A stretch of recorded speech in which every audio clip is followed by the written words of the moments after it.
Thank you. Can you guys hear me?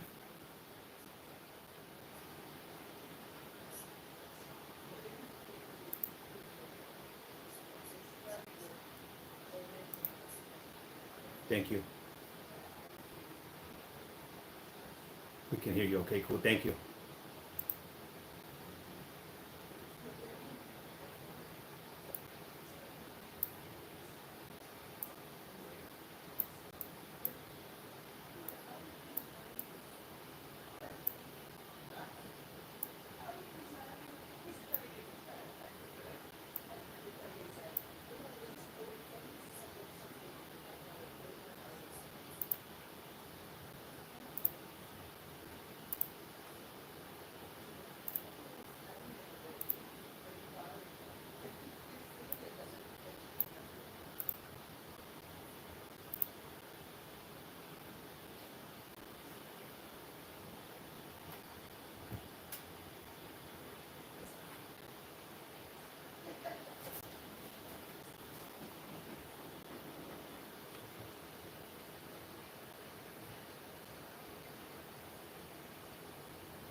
Morning.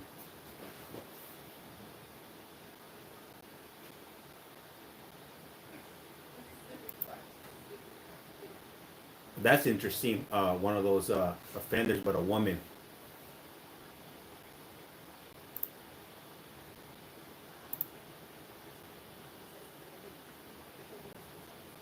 All right, all right. Hey, what's up? Where do you watch them right here on? You have a collect call from. That's where you watch them at.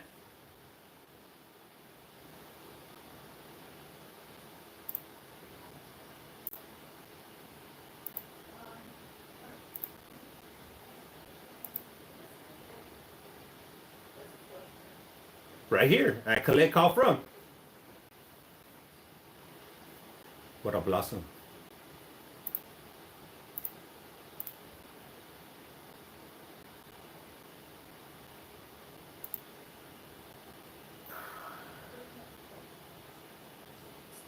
Hey, I gotta start it back up. I'll be right back.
Good morning, Wendy B.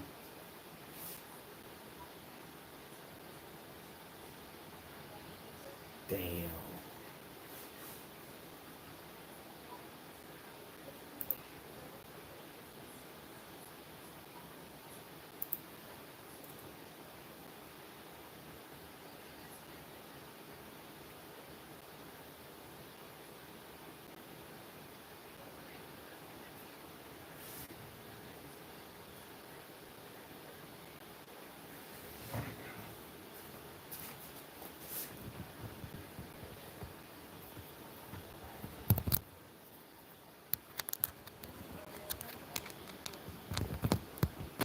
I have three statements that I'm going to share on behalf of the family today. The first one is from Paul and Sue Strong, and they would like to share that sitting here recollecting how the last 3 years have changed our lives sickens us. It will forever haunt us. The traumatic occurrence feels like we are living in a nightmare. As grandparents and parents, we feel so torn on how to help or provide support for our daughter and grandson. We don't want to say or do the wrong things. We try to reiterate it wasn't their fault. Keegan was the victim. This will affect him the rest of his life. No child should ever have to endure such pain. When our children hurt, we hurt. We shouldn't be hearing the words released from prison for what this woman has done to our family. She used her position as a teacher to groom and manipulate our grandson in self-serving, lascivious acts. This is right. Sorry. There is right and wrong, and this is so wrong. Keegan has missed out on so much, as has his mother. He would have been a senior this school year. They should be relishing every moment of his special time, the special time in their life. Circumstances change all that. Stephanie has a son graduating this spring. We feel she needs to miss these special moments like prom and graduation. We have to sit idly back and watch our daughter go through hell. She struggles with her job, marriage, and helping Keegan as a single mother, and watching Keegan try to maneuver through adolescence, feeling like he cannot trust anyone. Miss Kelsey has committed adultery in the past and has had a child with another man. She continues to go out with friends, flirting and propositioning other men. She seduced a 14-year-old boy. She sure didn't think of her husband and 5 children or making a mockery of her profession to indulge in her own personal perversion. We were informed by the county attorney that she would serve at least 5 years of her 15 sentencing by the judge. How can you justify letting a pedophile out before she has completed the provisions set by the court to perpetrate another individual? In conclusion, Stefanie Kelsey is a predator of the worst kind. Let's protect our children. For Keegan and Kayla's peace of mind, please do the right thing by not granting her early release. Protect the kids. Stephanie's abhorrent conduct is unacceptable. Our justice system needs to protect future victims and put to end such loathsome behavior. Think about the Sincerely, children. Paul and Sue Strong. The next statement is on behalf of Kayla Scholl. Kayla would like to say, to live in the body of a survivor is to never be able to leave the scene of the crime. I cannot ignore the fact that I live here. Life bared. As I sit here to write this letter, I find myself in the same situation I was in when I sat down to write my victim impact statement. As I read that quote, it mimics my daily life. As of March 11th, 2022, my life, as well as my son's, changed forever. Can you imagine sending your child to school and finding out they were manipulated and groomed by a teacher? The school or teacher that is supposed to protect children to assist in teaching them right versus wrong. I reflect back to trying to put my emotions into words to explain everything that has happened and how it has changed my life and Keegan's immensely. As I was opening the letter I received from the Board of Parole and read the words, as a registered victim in this matter, my heart sank and my legs began to shake. I thought, how could this be happening? Our wounds are still fresh and she is going to be reviewed for parole? After I finished reading, I took a deep breath, realizing I have a chance to speak on how my son and I have been impacted and what I feel is right. It's truly disheartening to accept how one individual can take her position of power to ruin the innocence of a child. PTSD, it's not the person refusing to let go of the health plate. Due to Stefanie Kelsey's actions, my son and I both struggle with PTSD. Every day we live with the trauma of what she chose to do. No person can know the impact that trauma can have on your life, not only in the moment, but also the future. Imagine the nightmare of not being able to reach your child. No text, no calls, curfew comes and goes, silence becomes torture, wondering where they are and what is happening. That is only a fraction of the emotions I feel knowing my child was abused. April 10th, 2023 was the day she was sentenced, a day where my son could finally take a breath, knowing she was somewhere she couldn't hurt him anymore. A day that I could try to start the process of healing, knowing that justice had prevailed. It is so hard to put into words or describe the deep pit in my stomach that I feel when I think about how she took my 14-year-old's innocence. He was a child, the victim. Stefanie Kelsey has not changed. She continues to deny responsibility for her crimes and continues to blame Keegan for what she did and is responsible for. In July 2023, she requested a hearing for reconsideration of sentencing. She wanted to go into schools and talk to kids. As a pedophile, she should never be around children again. Initially, Stefanie claimed innocence, then confessed to the crime, backtracked, placing all the blame on Keegan, that she was the victim of a predatory 14-year-old. Someone admits to a felony, goes before a judge, and takes a plea deal. She is sentenced to the maximum allowable by law. She serves 2 years and is back in free society. How do you justify that? I may be biased that she deserves a lifetime sentence for the trauma she caused to myself and my son. However, I firmly believe she needs to serve her full sentence. She needs to take responsibility and be held accountable. The justice system needs to do what it was intended to do. I cannot fathom the thought of her or anyone else manipulating another child. It took her only a few months to upend life as I knew it. 2 years served is not nearly enough time for her to be rehabilitated when she has taken a lifetime from my son. A note to ask anyone who needs to hear it. We don't get over or move on from our trauma. We are forced to make space for it. We carry it, we learn to live with it, and sometimes we thrive in spite of it. We pray that the law will uphold this judgment on Stefanie Kelsey. Sincerely, Kayla Schultz. And the last statement that I'll be sharing is on behalf of Keegan Bunt. Keegan shares, I'm not very sure how to start out to type something like this, so I will begin with read this, listen to this, and comprehend this as if we were talking face to face. I will begin with a quote stated by Alice Parif. PTSD nightmares aren't always exact replays of the event. Sometimes they replay the emotions you felt during the event, such as fear, helplessness, and sadness. To me, in a day-to-day life that consists of driving by a place, seeing certain people, hearing certain sounds, being in a room or a place or a building that reminds me of places the assault took place. I feel my heart pound, my anxiety, fight or flight kick in, my legs and hands will begin to shake. I will feel a sense of nervous sweat, just simply many physical and mental emotions that are not enough words in the English language to describe the overwhelming emotions. It is a terrible feeling, the flashbacks and memories of the abuse and trauma Stefanie put me through.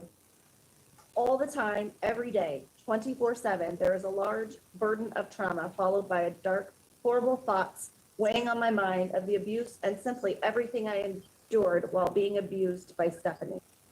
Stefanie Kelsey has ruined my life, indefinitely and permanently hurt the lives of my current family and a family I wish to create in the future.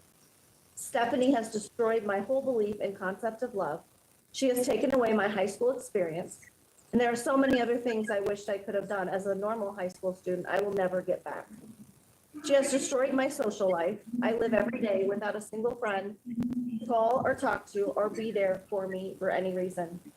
There are many terms I will use in this letter, and I have used. I had no idea the meaning or even the words meant from the start to the end of the abuse, such as grooming. I did not know her being overly helpful to me with schoolwork and accidentally brushing my leg or excessively touching me in any way was defined as grooming, and just a starting path for the manipulation and terrible things she had planned to do to me. All I was looking for in her was to be a mentor of my schoolwork, teach and guide me to accomplish my school duties. I am able to learn better having one-on-one help, and she totally and positively abused her power to do that. I believe she had seen me helpless at schoolwork and had many more thoughts of how vulnerable I could be in something else. So she took advantage of me in every way she could see fit. The first time she made a distinctive move on me, I was looking for her on the 3rd floor of the high school in her room for help with work, and I found her in a neighboring room where she then pulled me in and pushed me against a desk and wall and forced herself on me for a kiss. I was beyond scared and helpless in that moment, knowing the only person I built teacher-student relationship with is now sexually assaulting me. How do you think that made an innocent 14-year-old male feel? I'll tell you, horrible, absolutely horrible. And after that initial shock, I came to believe we were in love. It was not love, but indeed exploitation of a child by an adult authority figure. Hearing that a person like Stefanie Kelsey, let alone actually being Stefanie Kelsey is being reviewed for parole, is a gut-wrenching, horrible, and disappointing feeling. How on earth can a person destroy so many lives, hurt so many people, and scar one that was once 14 years old during her attack, be approved to possibly be let out of prison on a 15-year sentence after only serving less than 3 years? I deep down believe she is not ready to be released. She has not been rehabilitated, and I believe even serving the entire sentence, she will not be.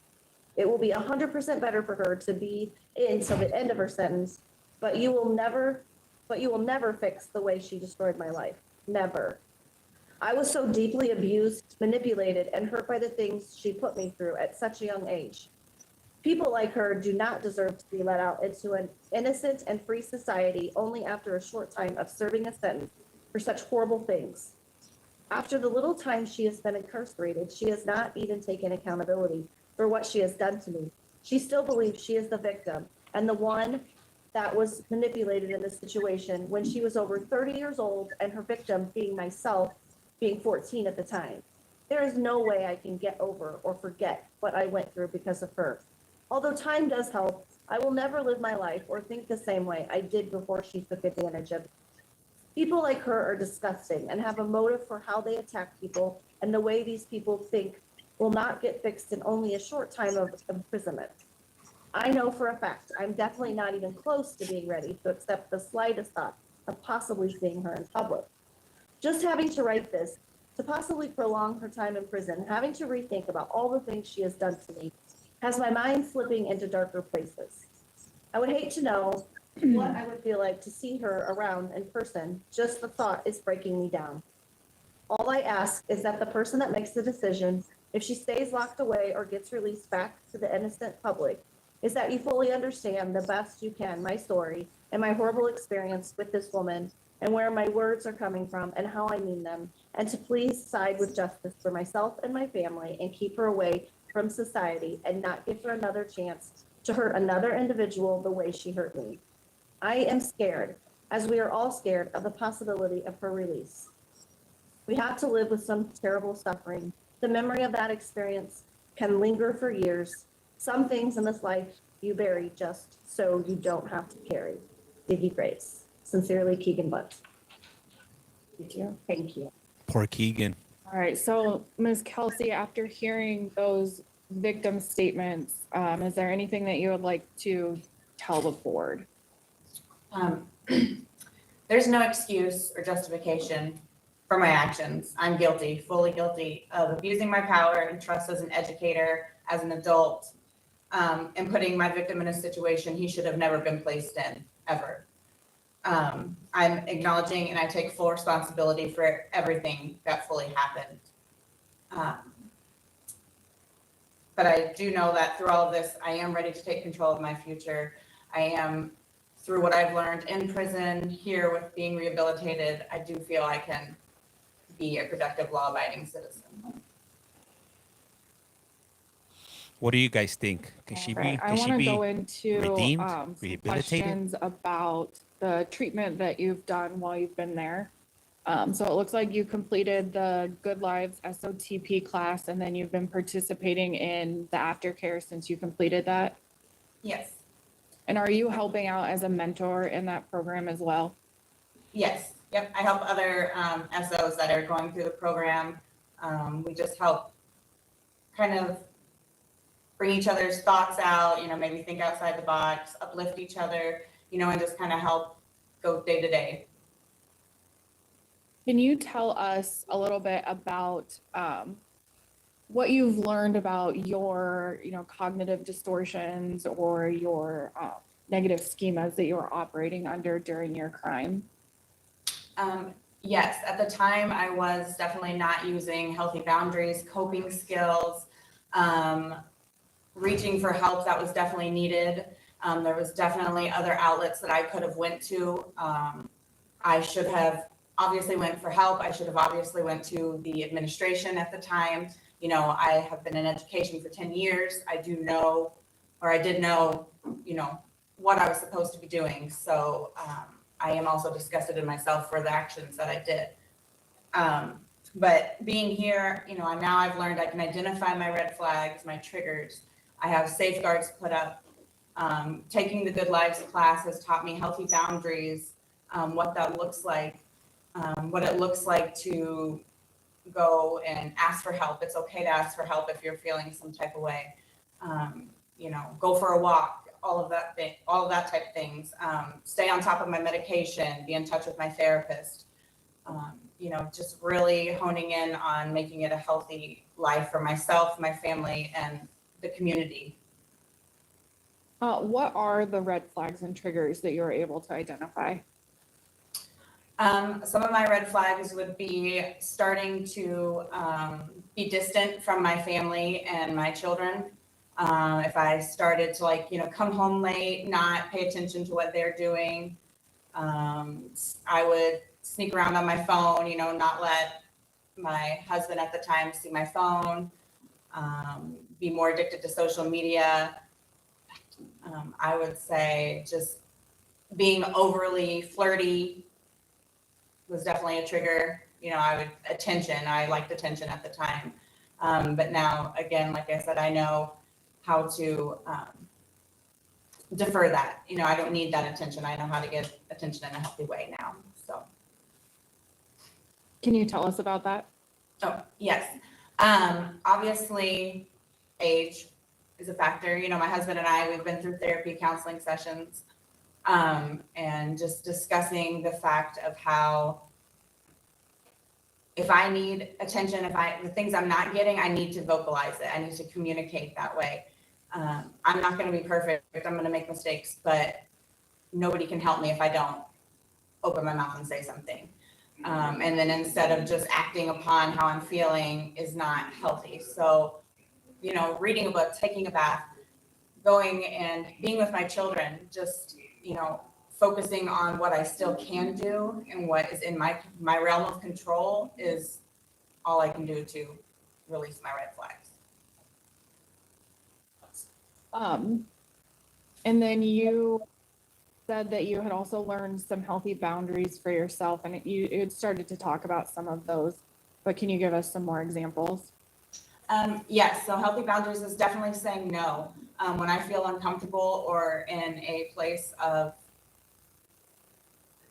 enabling, I have to say no, and I'm okay with saying no now. Other people's opinions don't matter. Obviously, for the rest of my life, I'm going to have a huge label. So that's something I take seriously, and I'm just going to have to, you know, have thick skin towards. I put myself here and in this position, so I have to create those boundaries to know no means no, for myself or anybody around me. Realizing that I don't have to please everybody, that I can make my own choices, and that I can choose to live a better life. And then you had also mentioned keeping up with your medication and keeping in touch with your therapist. So can you tell us where you're at with your mental health and, you know, diagnoses and who you've been working with? Yes, my therapist is Stefanie Kelsey. I've seen her since I've been incarcerated and prior to being incarcerated. I keep in touch with her, and then I will continue to see her. We check in all the time, you know, just to see how I'm feeling, what my thoughts are, bounce ideas back and forth.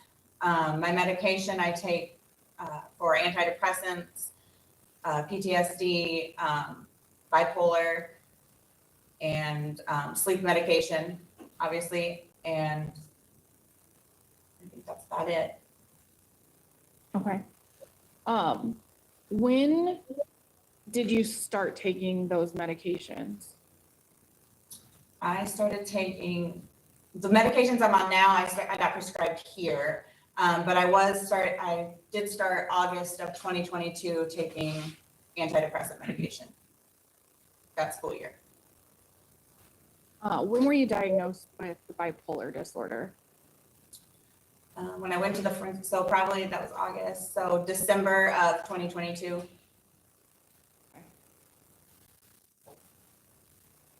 Have you ever tried to take mental health medication before 2022? No.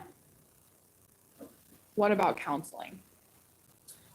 Nope, not counseling either. It's definitely something I needed to do, but at the time I didn't, I was just letting it all go.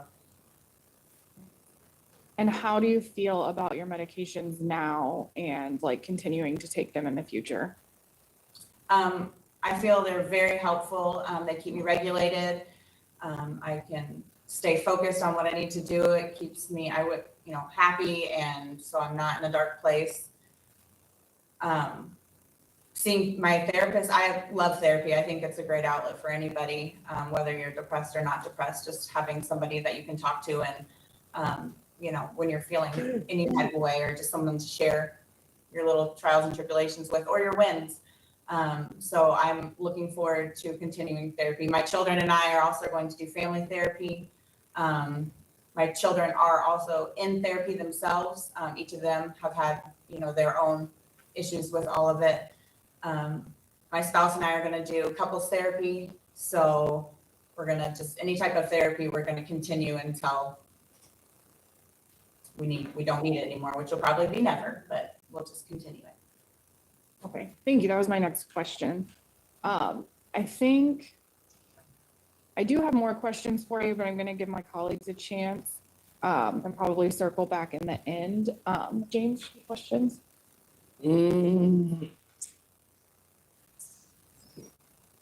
Yeah. How you doing this morning, Ms. Kelsey? Doing all right? Yeah. Nerves settling down a little bit? Yeah. Okay. One of the things I wanted to ask is that I like knowing people's values, and you had taken a lot of programming. If I was to ask you to tell me 3 values or maybe more that you have today that you didn't have prior to being incarcerated, what would those values be? I would say my top value would be my family. That's my focus. Self-growth, self-care. Obviously knowledge is power, and I can always learn to be better. I'm never gonna stop learning. I'm never gonna stop trying to become a better person. And my third value, let's see, family, self-care, and then obviously knowledge is power. To me, being educated, continuing to find my resources, and not only helping myself, helping others, advocating for others that have been victimized by people like as myself. What? All of a sudden? I wouldn't want her activating for my puppy. And you shared If you a will. little bit, but maybe you can expound on it. What do you feel are your biggest concerns? Going out into the community. If there was that opportunity for, from this interview, what are your biggest concerns or words? My biggest concerns, truthfully, I know that I have lifetime parole. So I do take that seriously, and I understand that any little misstep, I can come back to prison. And that is a huge thing on my part. I also feel that being incarcerated has taught me many different life lessons. So I think I can use the stuff I've learned here to go out into the community and be a better person. My own concerns are, I don't want Keegan and them to feel uncomfortable if they see me. My family, we did relocate, or my husband did relocate counties. He moved out to an acreage. I plan on working in some type of factory thing where I don't have to be, not seen, but maybe run into them. Because I do understand how that is a big trauma factor. And then just, being there for my kids, I do realize, my concern is, I won't be able to see my son graduate, or any of them, because obviously I am a sex offender. I mean, I know there's different rules and types and stuff like that. However, but just knowing that I will follow community guidelines and stuff and know that the community is safe. There is safeguards in place for me to be in the community. Okay. That concludes my questions. I appreciate what you had to share thus far. Thank you. Gina? Morning, Ms. Kelsey. How are you? Good. Hey, so we've done a lot of research into this prior to this interview, and you've done a lot of programming, completed a lot of programming while you were there at ICIW. Within the first 5 months of your arrival, you completed active training. Tell me a couple things that you know about yourself now that you didn't know prior to your incarceration. What are some of the tools that you've learned that you're going to be able to put into play moving forward? I would say definitely communication. I thought I was really good at communicating prior to being incarcerated, but obviously I was not. Being able to fully communicate and being open about my feelings, concerns, and needs and wants is huge. Being able to have open discussions with multiple different types of people. I've learned that not everyone thinks the same way I do, and that just because I think a certain way doesn't mean that they have to feel the same way. So being able to agree but disagree in a healthy manner without, coming to an argument or a disagreement. I would also say just those healthy boundaries. I was really codependent. Really thought I was in control. Control was a big piece of my charge, a control piece. And I think that learning to not utilize control that sort of way was key. To let go, to really sit back and know that you are making bad decisions, see those red flags, stop, no means no, like all of those things. Okay, another program that you completed, and we talked a little bit with your counselor before you came in, it's called the SETS program, and I know that involves some participation for not just yourself, but others that are, in your life. Can you tell me a little bit about that program and what you learned and how that'll prepare you if, in fact, you are released? Yes. So my husband and a few of my family members and a few of my close family friends participated in the SETS program, which has taught them to kind of be on the lookout for little red flags, little triggers. Like I said, I know my trigger is if I start becoming too distant, if I start staying out late. That's when they would start to reel in, doing that extra checking. What are you doing, Stefanie? Like my husband said it, he says, we'll be able to check your phone, like the phone thing, like he needs to have access to it as well. Kind of just that accountability piece. They're all now my accountability partners. So like how addicts have AA sponsors and things like that, these people are now people I can go to if they're starting to notice something or feel something's a little off, they can reach out to my PO. My PO will check in with me as well. And then with my therapist and myself, so we can kind of brainstorm, sit back and stop before anything else would ever happen. If she needs a village, she might as well just stay in prison. Okay, and They got the village like there. I said before, you've been through a lot of programming, a lot of treatment while you've been incarcerated. And we're going back to a small town, obviously. And you earlier in the interview, you had said something about, I'm going to carry this label. What have you learned in that programming and treatment to help you deal with that? When you encounter those individuals that may want to bring this up. Mm-hmm. Well, I did this. This is my label. I am a sex offender by the state, by law. I'm a sex offender. However, that being said, I'm also a mom. I'm also Stefanie Kelsey. I have a lot of good things still that I can do and bring to the world. There's always going to be somebody that doesn't want me around, you know, or anything. And I understand that. I understand that there are laws that will keep me from participating in certain things, and those I plan to uphold. I understand that I took so many life experiences from my victim and his family that I can never replace. But all of these obstacles,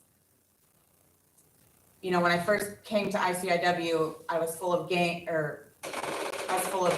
guilt and shame and anger. But now I've had the opportunity to grow and change my mindset, and how I can use this as an experience to better myself. All these lessons that I've learned, I can now take into the community. I can show my own children how to be better people.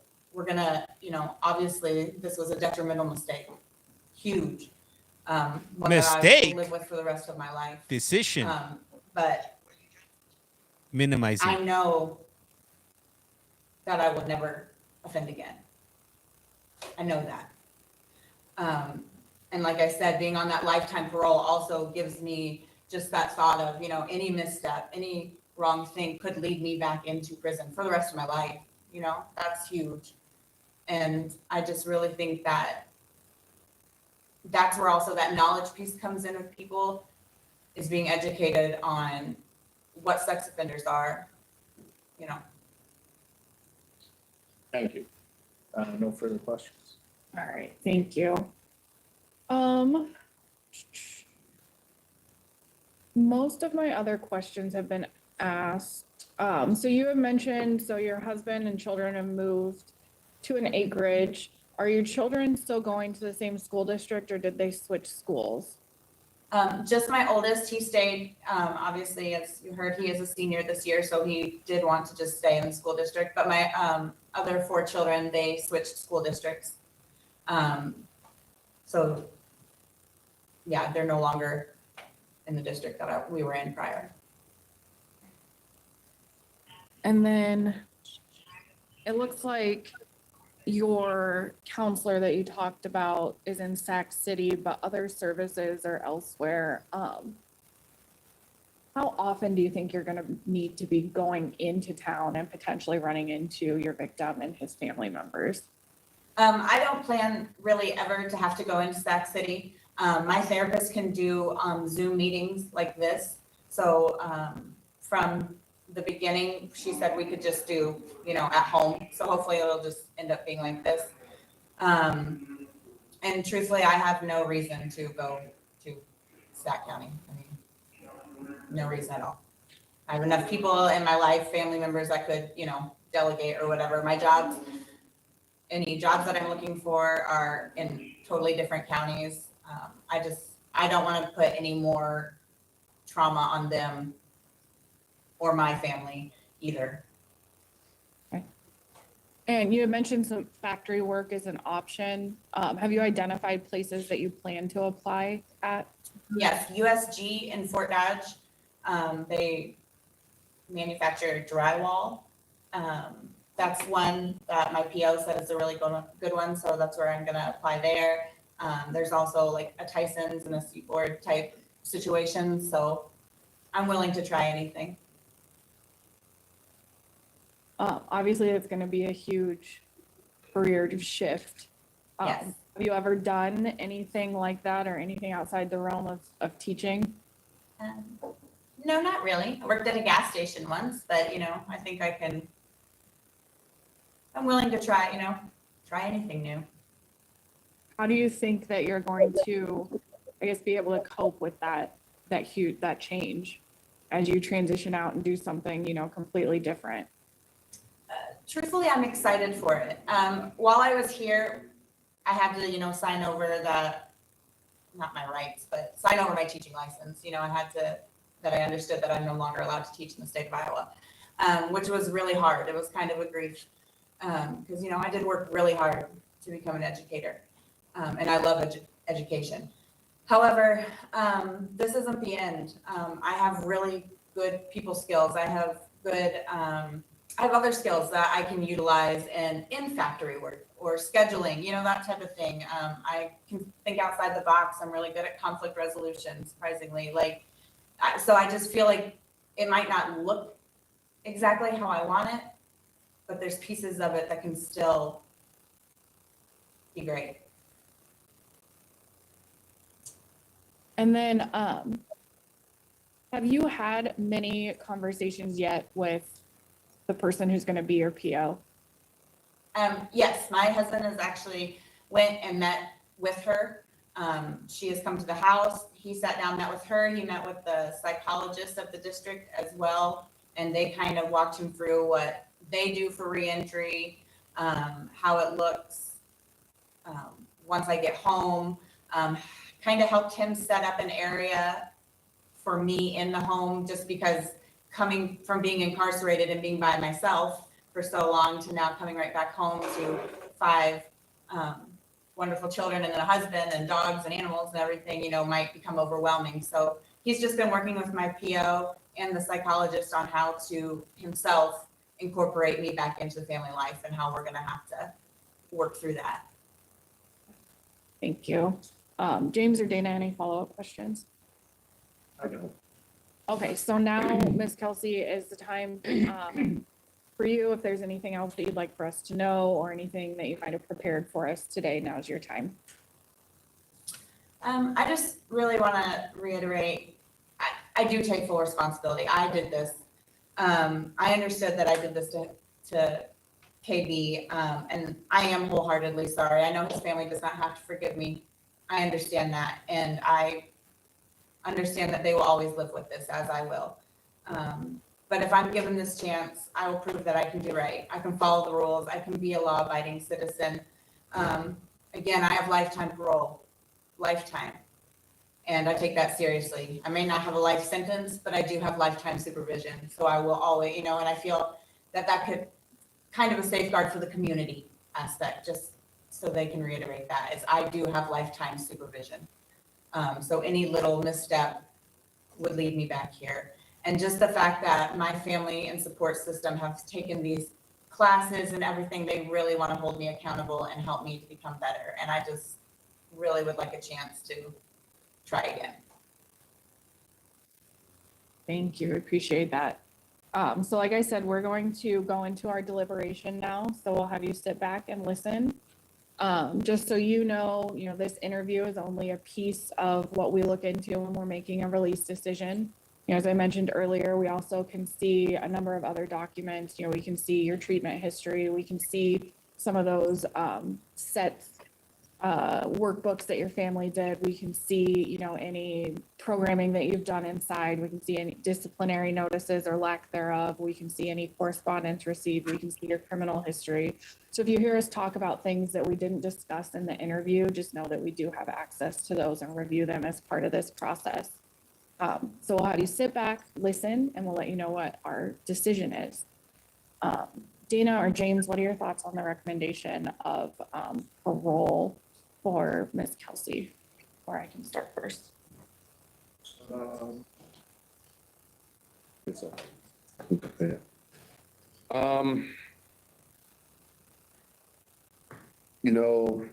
Looking at this, as tragic as the situation is, that requires, very sensitive nature.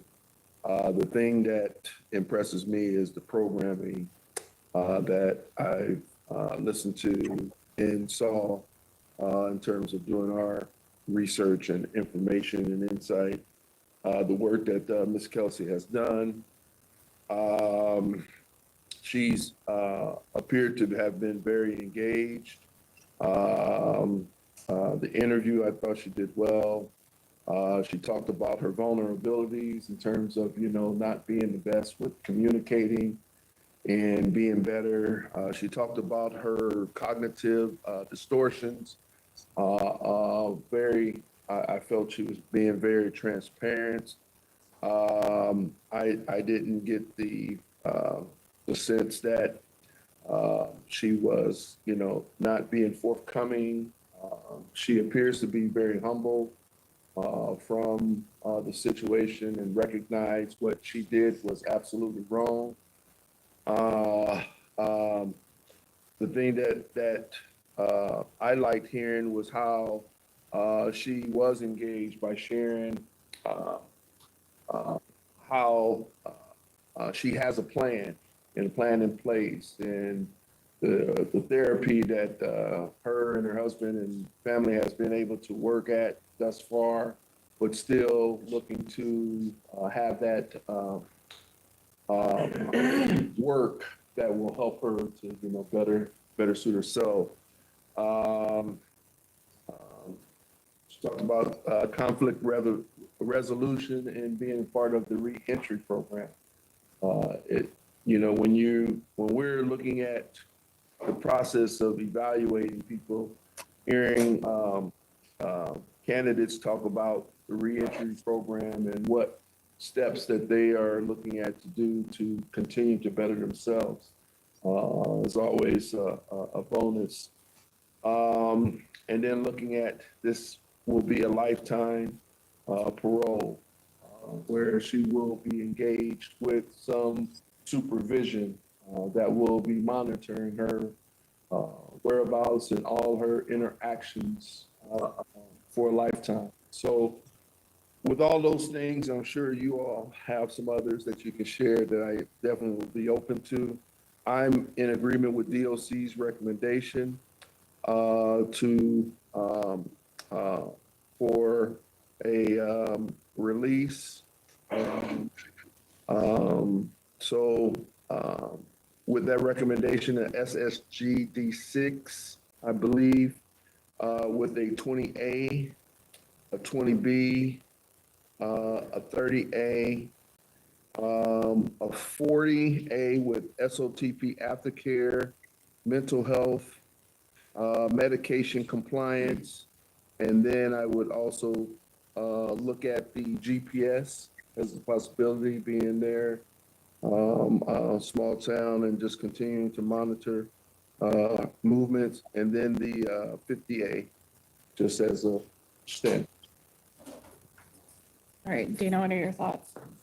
Yes, as I went through this, prior to the interview, you sit back and you think, okay, what is our role as a board? And our role is to do these evaluations, make these hard decisions to establish whether or not it's safe to, put someone back, in the community. So my questions and a lot of your questions are geared towards establishing that comfort level for us. And the one thing I look at is programming and the treatment inside the facility, approved by treatment directors, proven to work. Some of those are mandated and some of those are not. We do a lot of interviews and we ask the questions and you can tell whether or not somebody was in these treatment programs to check the box and, put it on their evaluation, or whether or not they were paying attention. And I think in this interview today, it was obvious that she paid attention in this programming. She could identify her triggers. She could identify her weaknesses. She obviously took all that treatment to heart. So that puts me in the mindset that she has the tools, for reentry. And ICIW did put her in a position, and she took advantage of it. And learn things from it. She's also taken an active role in a release plan to eliminate some of those things, some of those protections that we try to put in place for victims or others in the community. They've taken the initiative to do some of that themselves. Relocation, different school district, so that, I felt pretty good about that. The last piece is there's going to be ongoing supervision. She's going to have a parole officer that's going to be checking in, that's going to lay the ground rules for her. I think through her programming, she's established what a lot of that is already on her own, but there will be a PO that'll make sure that, the necessary steps, and conditions of the parole are followed. I also had a note about the GPS on there. Given the location, where it sits in the state of Iowa, it is a small community, right? And everybody knows everybody. I'm sure by now everybody knows the story. But that's just an additional level of protection, for the victim's family that we can put in place as a board. So having said all that, kind of a long-winded way of me saying, I also agree with the DOC's recommendation. I like the 50A just because that's environments that you don't need to be in. When you're trying to focus on things like conditions of parole, taking care of your mental health, making sure you're med compliant, all those things. But I agree with the codes. I would also agree with the GPS monitoring, and that's up to the parole officer to determine, how long and what that's all going to entail. But I think that's just an added protection that we can provide from our level. All right, thank you both. I'm also going to support the recommendation here for parole to her husband.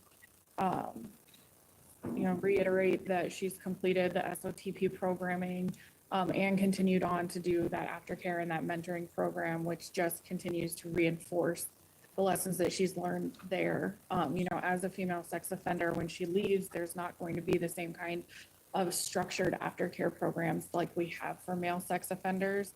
And the second district in particular has a really good program in place for that aftercare in the community that we don't have everywhere. The SETS program, I can see the accountability lists that her family members have done. They're very detailed. They're very in-depth. I can, the conversations that she's had with her PO, who's going to do those one-on-ones with her, she's really in the best place that she can be as far as talking about risk management and programming continuing in the community. And that's what we have to look for. And that's our role. And so I'm going to support this. I want to make sure I have all the codes. I have the limited internet, no early discharge, no contact with minors, SOTP aftercare, mental health, meds, GPS, and then the 50A. I don't know. I know for male sex offenders, GPS is a matter of course, but I don't know for women. So I think adding that makes sense. All right. So Ms. Kelsey, you heard our conversation and we are going to grant your parole today. I'm going to walk you through everything that we were talking about. So you are going to go out on parole to your home that you share with your husband. You will have standard conditions of parole that everyone has, and your PO will go over those with you. And then what we do as a board is we place additional special conditions of parole that are aimed at things that we'd like you to do or things that we'd like you to stay away from that led to your crime. So I'm going to walk through those with you briefly. The first one is a 20A, that's limited internet.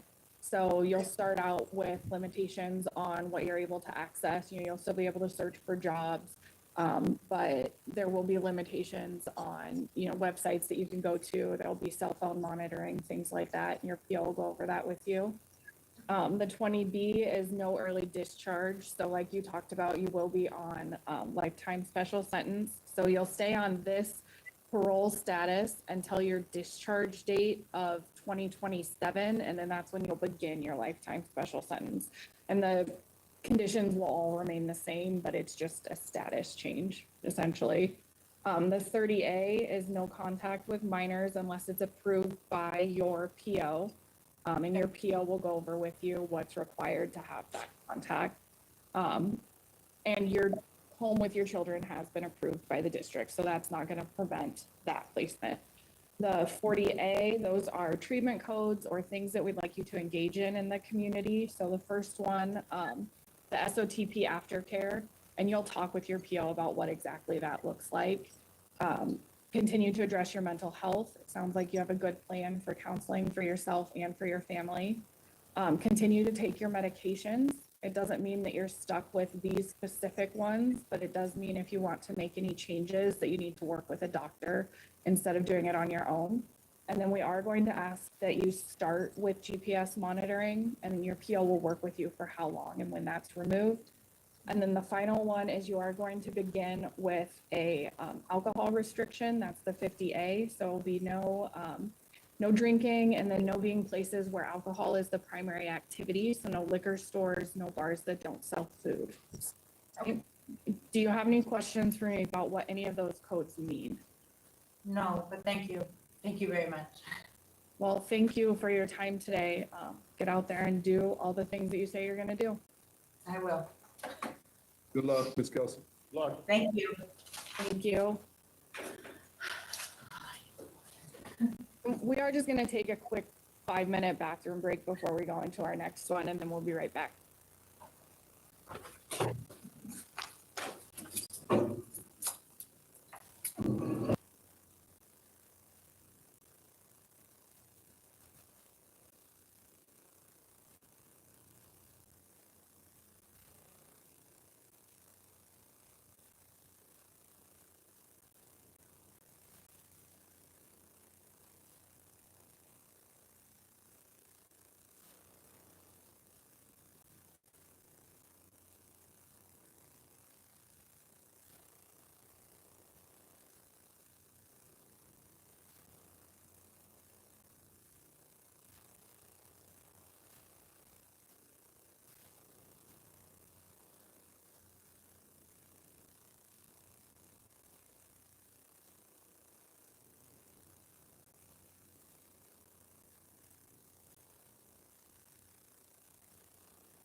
All right, all right. So I'm back.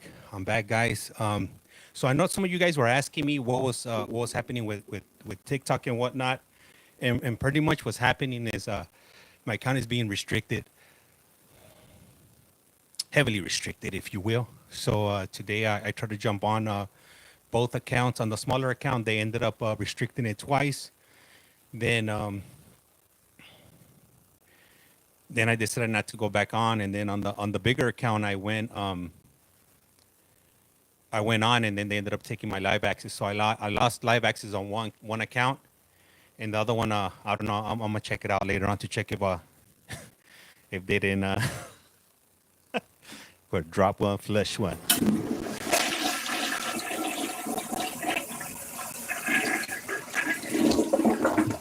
And right now I was I was listening on the go, and I noticed my audio is a little bit crackly and whatnot. So I got to try to fix that. Also, I'm not sure what's causing that. Did she get out? I believe she did. Right? They let her out, but then they were gonna put some restrictions on her where she was gonna get some. She was gonna have to be what was it? GPS tracked and whatnot. And then also she has lifetime parole. Let me see, a little static. Yeah, it's a little static today. Yeah, I did notice that.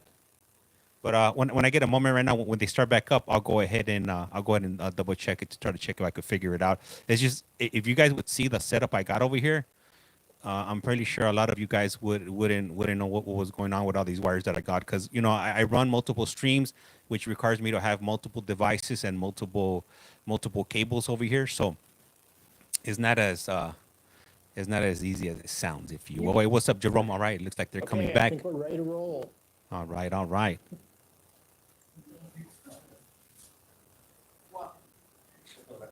And for those of you that are on, I do have 2 streams of Iowa running. I have one stream that you guys could hear me and see me, and you guys could see, like the way I do on TT. And then I have another one that's in full HD, but you can't hear me. So well, I definitely will let you know that the I fire consider inspector. An active class. An active class is a class that covers healthy relationships, substance abuse, which is a huge issue for her. Also coping skills, which is part of active. She completed that last year. Also completed Prime for Life, which is the drunk drivers class. No major discipline has been very appropriate toward correctional staff and other incarcerated individuals. She comes to the SOTP aftercare class on Fridays. Her district has approved for her to live with her mother, who I believe will possibly be the best place for her to go. Her mother is aware of everything that she has gone through. She'll be able to be around her sons that are 11 and 5. She didn't lose custody. She's taking her psych medications, prescribed psych medications on a daily basis, and she's meeting with psych services as scheduled. No major issues since she has been back. She and I have had a lot of conversation of what she wants to do moving forward, and I believe that she is trying to make some changes, and she understands that she's going to need substance abuse services probably the rest of her life. Yeah, so early on, I think before she came back, there was some majors in her discipline for inappropriate sexual relationships. She got all that cleared up? We got that straightened out. Okay. Took a lot of conversations, some one-on-ones, and her being honest about the direction that she's going in. Of course, since she's been back, this version of herself seems more motivated to make essential changes that she is needing. I believe that her children this time around are the motivation that she's leaning into. All right. Excellent. Colleagues, any questions before we get started? I think we're ready.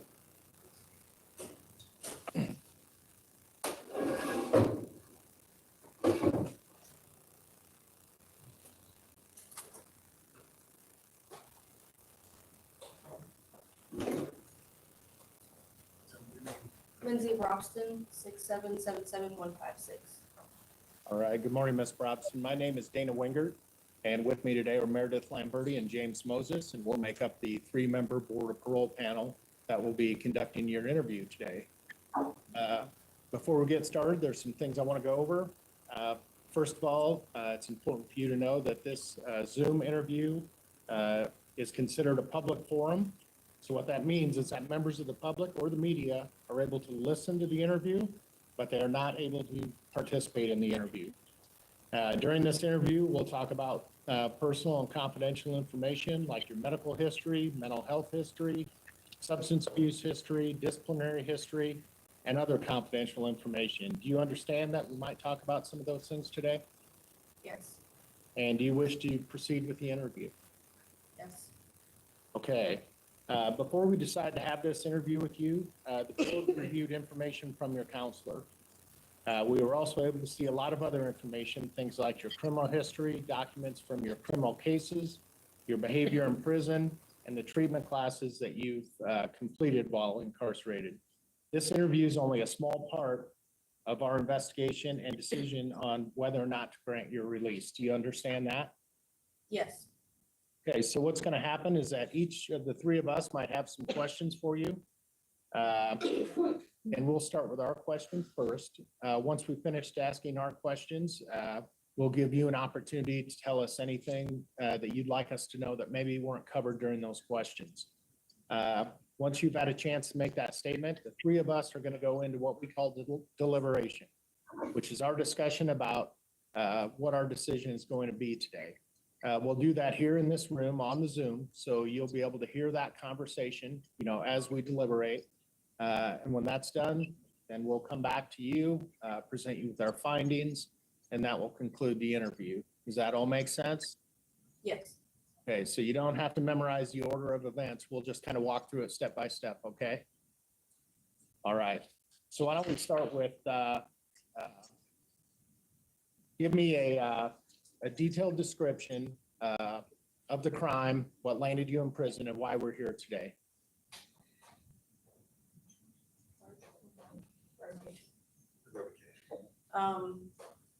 I got revocations for missing curfew a couple times, dropping 3 dirty UAs, and failing to completely be clean for my PO. I also, on top of my revocation, got a felony looting charge because I was scared to pull over. Okay, so let's talk a little bit about the revocations. So, at the time, whether it was dirty UAs or missing the meetings with your PO, and even the criminal charge of eluding. So, what was going on in your life which made those conditions of parole, unimportant to you? The fear of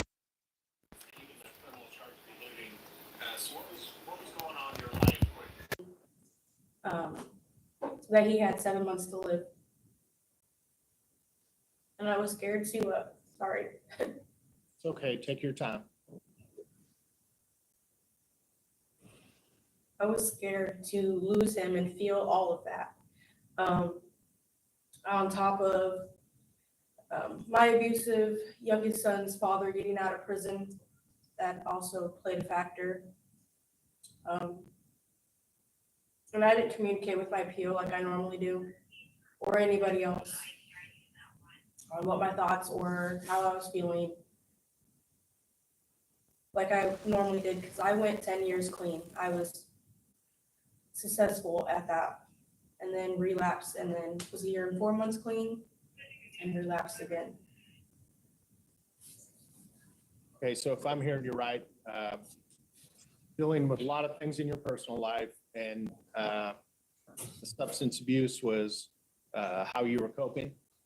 Yes. Okay, so let's stay on that track here for just a second. So since revocation, since you've been back at ICIW, what have you learned in your treatment or your programming that will provide you with a better coping mechanism than using illegal substances? I took the active class. It helped me with not only my substance abuse, but it taught me new ways to cope. Like instead of using drugs, I can journal. I can go to I call it my safe person, which is my mother. She has a better understanding of my addiction now that I've been incarcerated and I've been open with her. With that, she has given me to help me with my addiction. If I can't stay clean, I will not live in her home. And she will file for custody of my children. Okay, so let's talk a little bit about that, about the release plan. So it's your mom's house, St. Paul, Iowa. I'm not gonna lie to you. I had to look up and figure out where St. Paul, Iowa was. You blink and it's gone. Trust me, I grew up in one of those. So, what are the, other than your mother, what are the support systems around there? Or maybe more importantly, are there pitfalls in that community? Old associates, you know, that maybe you used with in the past? So that's a fresh start. It's not a complete fresh start because the old crowd I was with is 20 minutes away. Okay, so let's talk about that. How are you gonna manage those relationships? If, you know, if they hear, you know, Lindsay's getting out, you know, let's go check in on her. How are you gonna handle that, knowing full well that, you know, your sobriety is gonna be key to your success? I'm not gonna speak to them. Like I made that clear when I was sitting in county. I cut off all communication. I got contacted while here by one of them. And I just told her, I was like, I can't talk to you. Like you are literally a danger to my sobriety and my freedom. And I don't want that. I want to be with my kids and I want to be with my parents. Okay. Now, before you came in the room, you know, we were speaking with your counselor and he said, this time around, you seemed more determined and more motivated to be successful. Tell me why this time is different. I have more responsibilities at home that I need to take care of. Like my dad, he is deathly ill. My children, which only have me because their fathers are absent, one's in and out of prison and one's just not there. I'm sole provider for them. And I plan, without my mother knowing, I plan to get my own place with my children so that I can be successful, because I've always wanted to be successful. I'm the only one out of my parents' children that's never lived on their own. Okay, and as part of that goal, obviously, it's gonna involve conversations with your PO. But as part of that goal, what kind of employment opportunities have you looked into? There are a couple in Fort Madison that I was looking into. I don't remember one of the names of them, but it's a labor job. Another one is at ConAgra, Siemens, and I don't know the other one. But they're all options in the area of where my kids go to school, so it's easy for me to get back and forth just in case, instead of being half hour, 30 minutes away.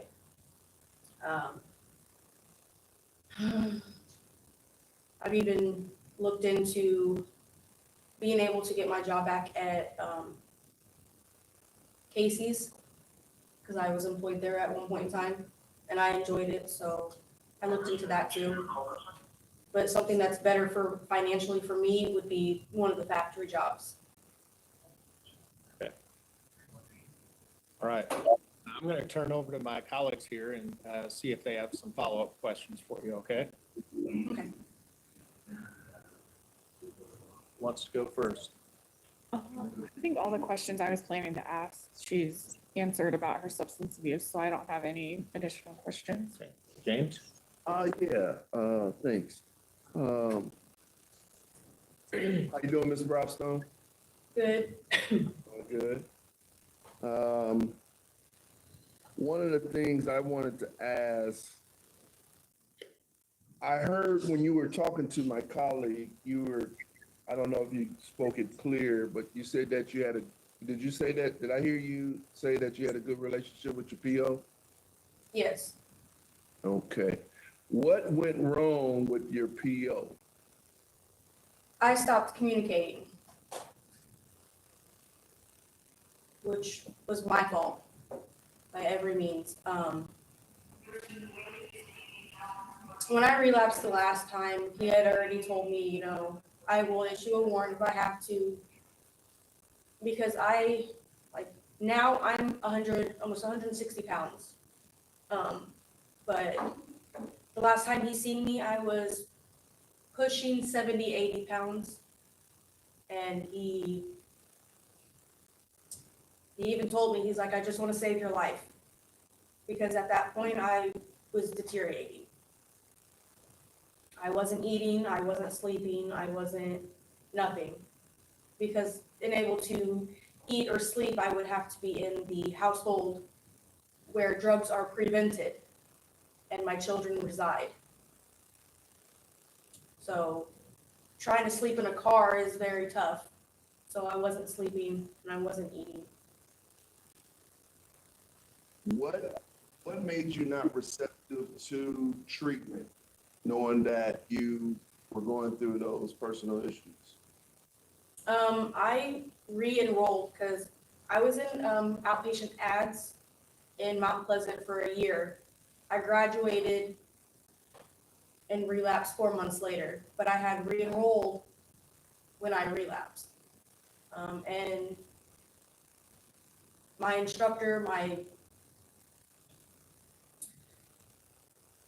what do you call them?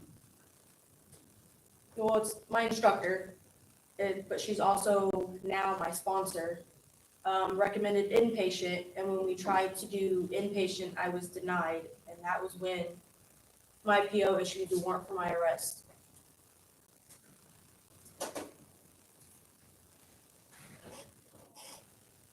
When you absconded, did you find yourself in contact with your PO during that period of time? The night prior. That night.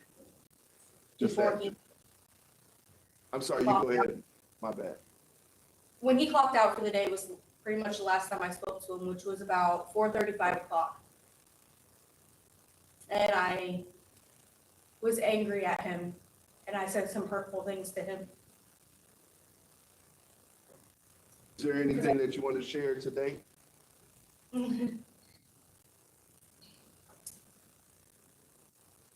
I told him that I wish he would die. Damn. Woo. That is And hurtful. They pulled me over and I was around my children, that he wouldn't have to worry about me being on his caseload.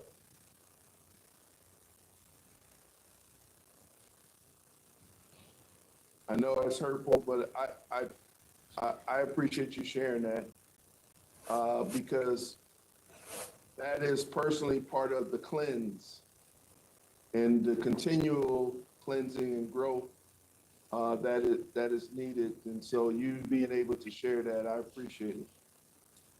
If I was to ask you, because you completed some programming, which is very good, shows how engaged and how motivated you are. If I was to ask you from active to give me 3 values that you have today that you didn't have prior to being incarcerated. And if it's more than 3, please share even more. But if you have 3 values, can you please share that with us? One of my main ones was self-respect. I never respected myself in the past. I'm trying to remember the shit.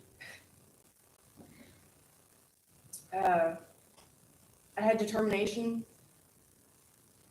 which I've never been determined to do anything, really. I've been babied my whole life. Never had responsibilities really until I had children.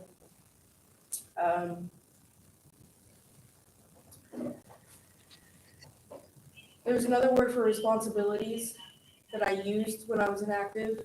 I just can't remember it off the top of my head. but I am more responsible than ever. Like, I take accountability for my wrongdoings. Like, I was wrong for running. I was wrong for disrespecting my PO. That's never disrespected me. Hope. And I got my faith back. I lost my faith when I was 16. Because by the grace of God, literally, I'm alive. Because when they pit maneuvered my car, I did not have my seatbelt on.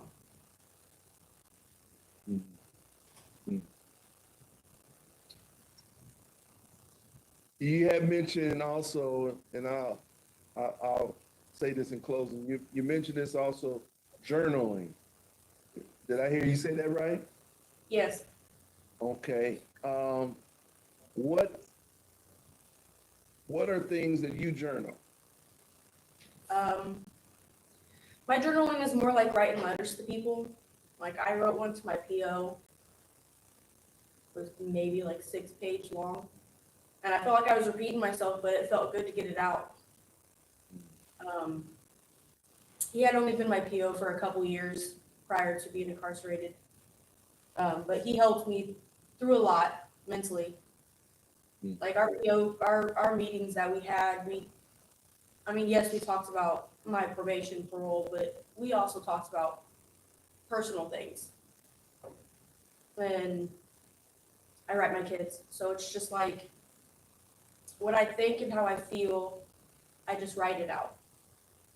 And sometimes I'll tear it out my notebook and I'll send it to my mom. And my mom has all my letters.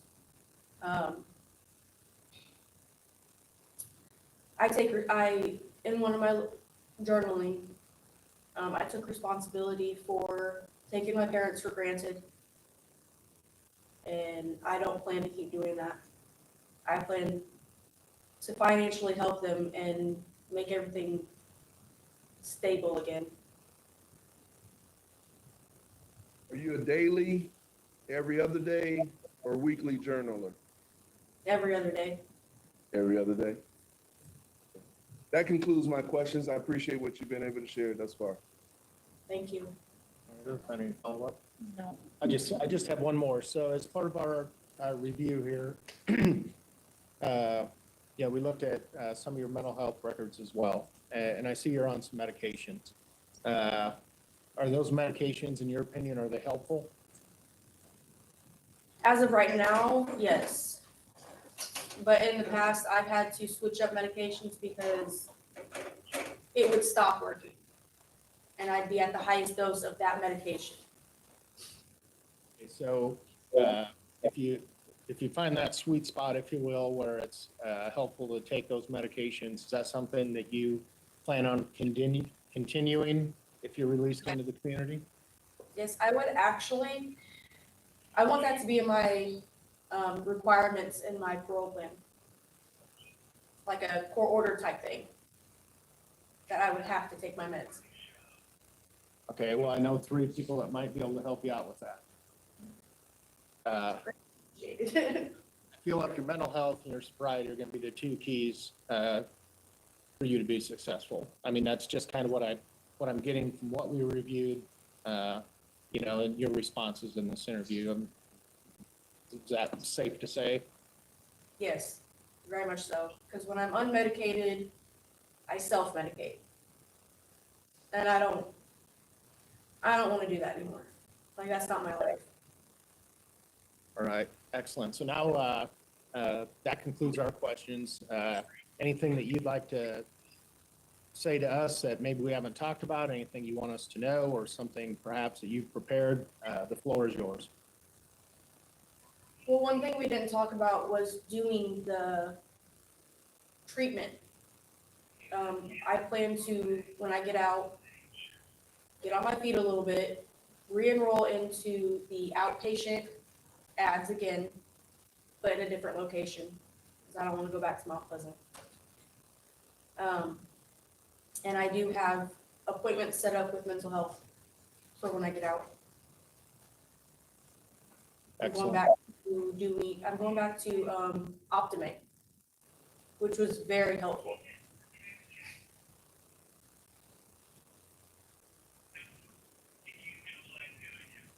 Anything else that you'd like to share, or? No, sir. Okay, now you can sit back and relax. We're gonna have a discussion amongst ourselves, and we'll get back to you with our findings, okay? Okay. Alex?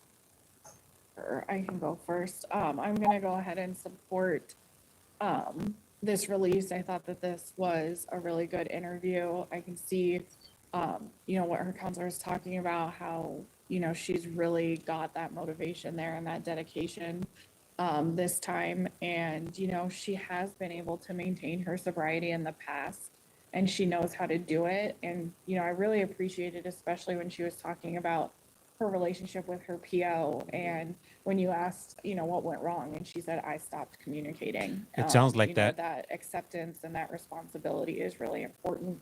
And she has plans in place for addressing it out in the community. She has her motivation with her dad and her kids.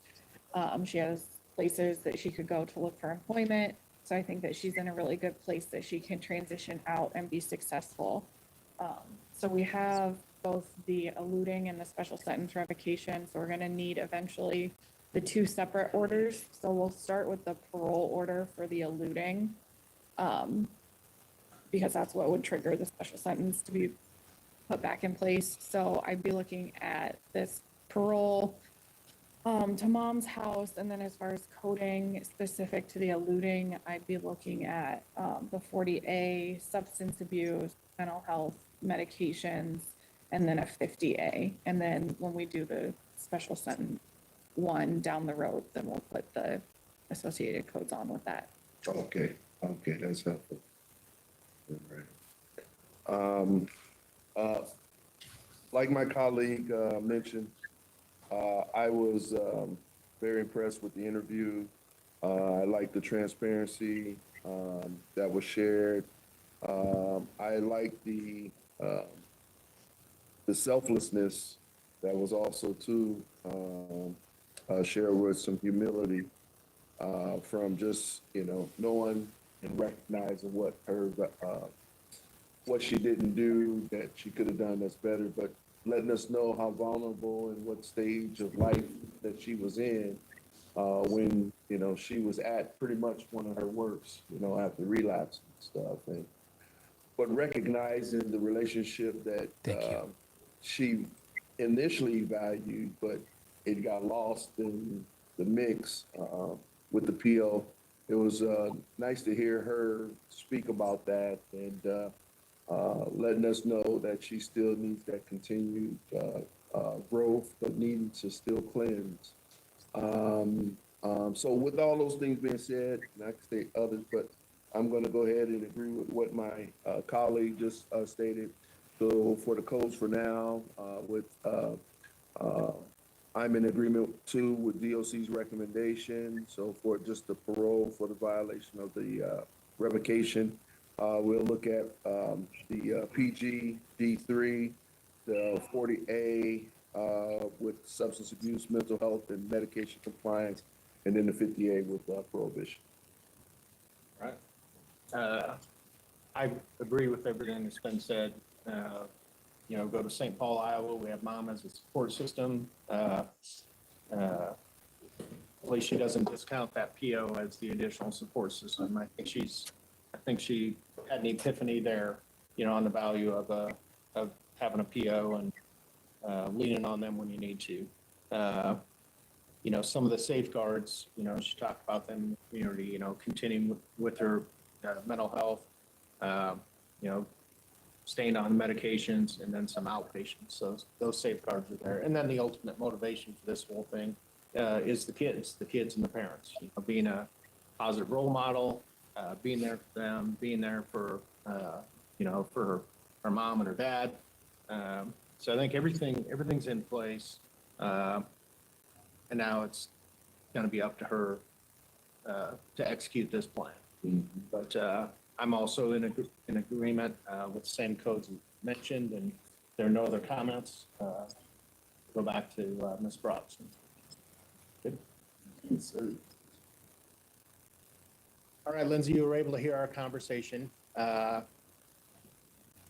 thought you were very forthcoming in the interview, so, you know, that gives us some comfort, you know, on our end when we're making tough decisions like this.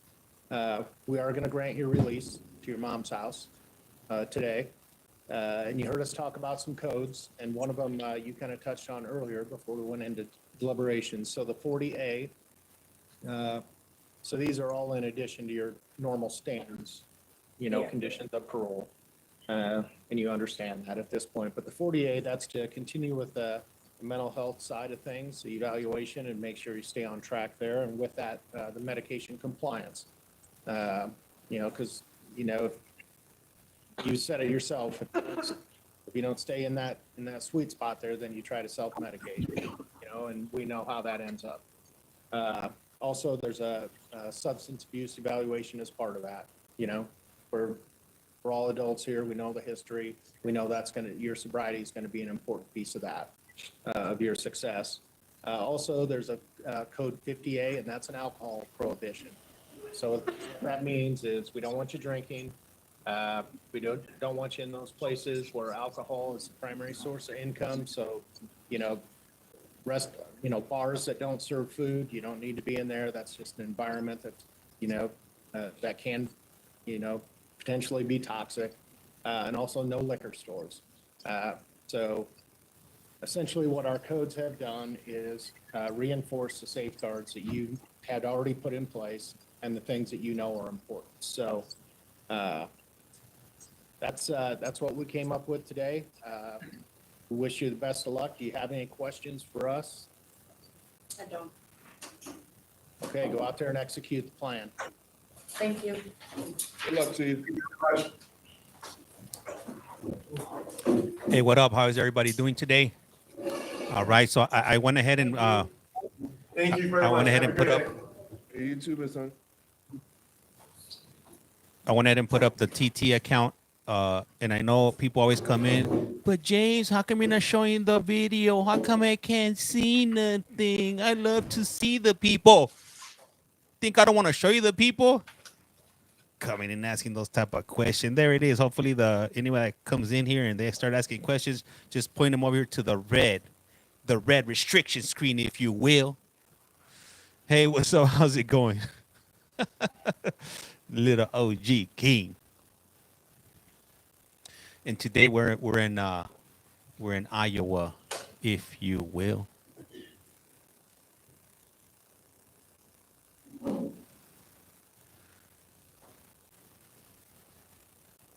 Hopefully they got some more. It's only 8:30, so they've only been on for about an hour and a half right now. No, I don't care. We're just gonna take a quick break before we do our final one, and then we'll be right back. All right, we got one more. Sounds We got good. one more before the final one, if you will. If you will, how is everybody doing today?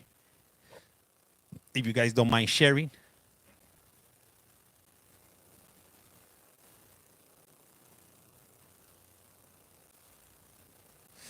Let me see. I'm gonna set up the other stream right here.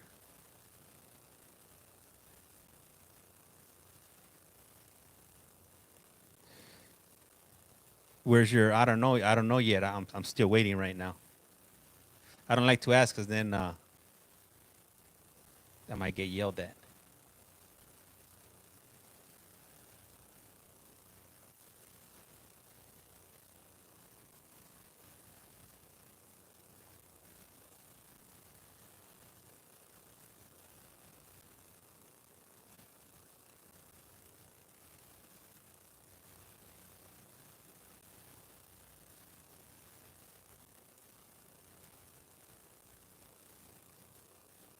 All right, I'm going.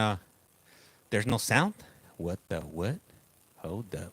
Can you hear me? Can you not hear me? If you can't hear me, can you let me know?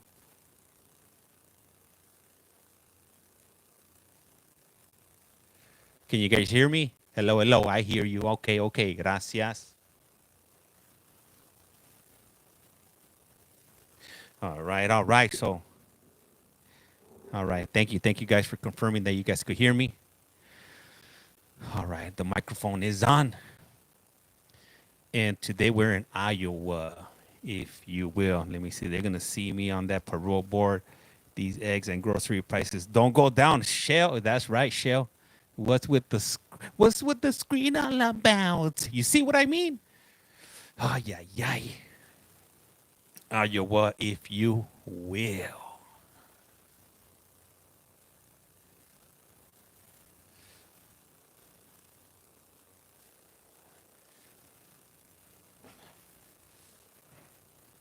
What up, Hot Miss Express? How's it going today?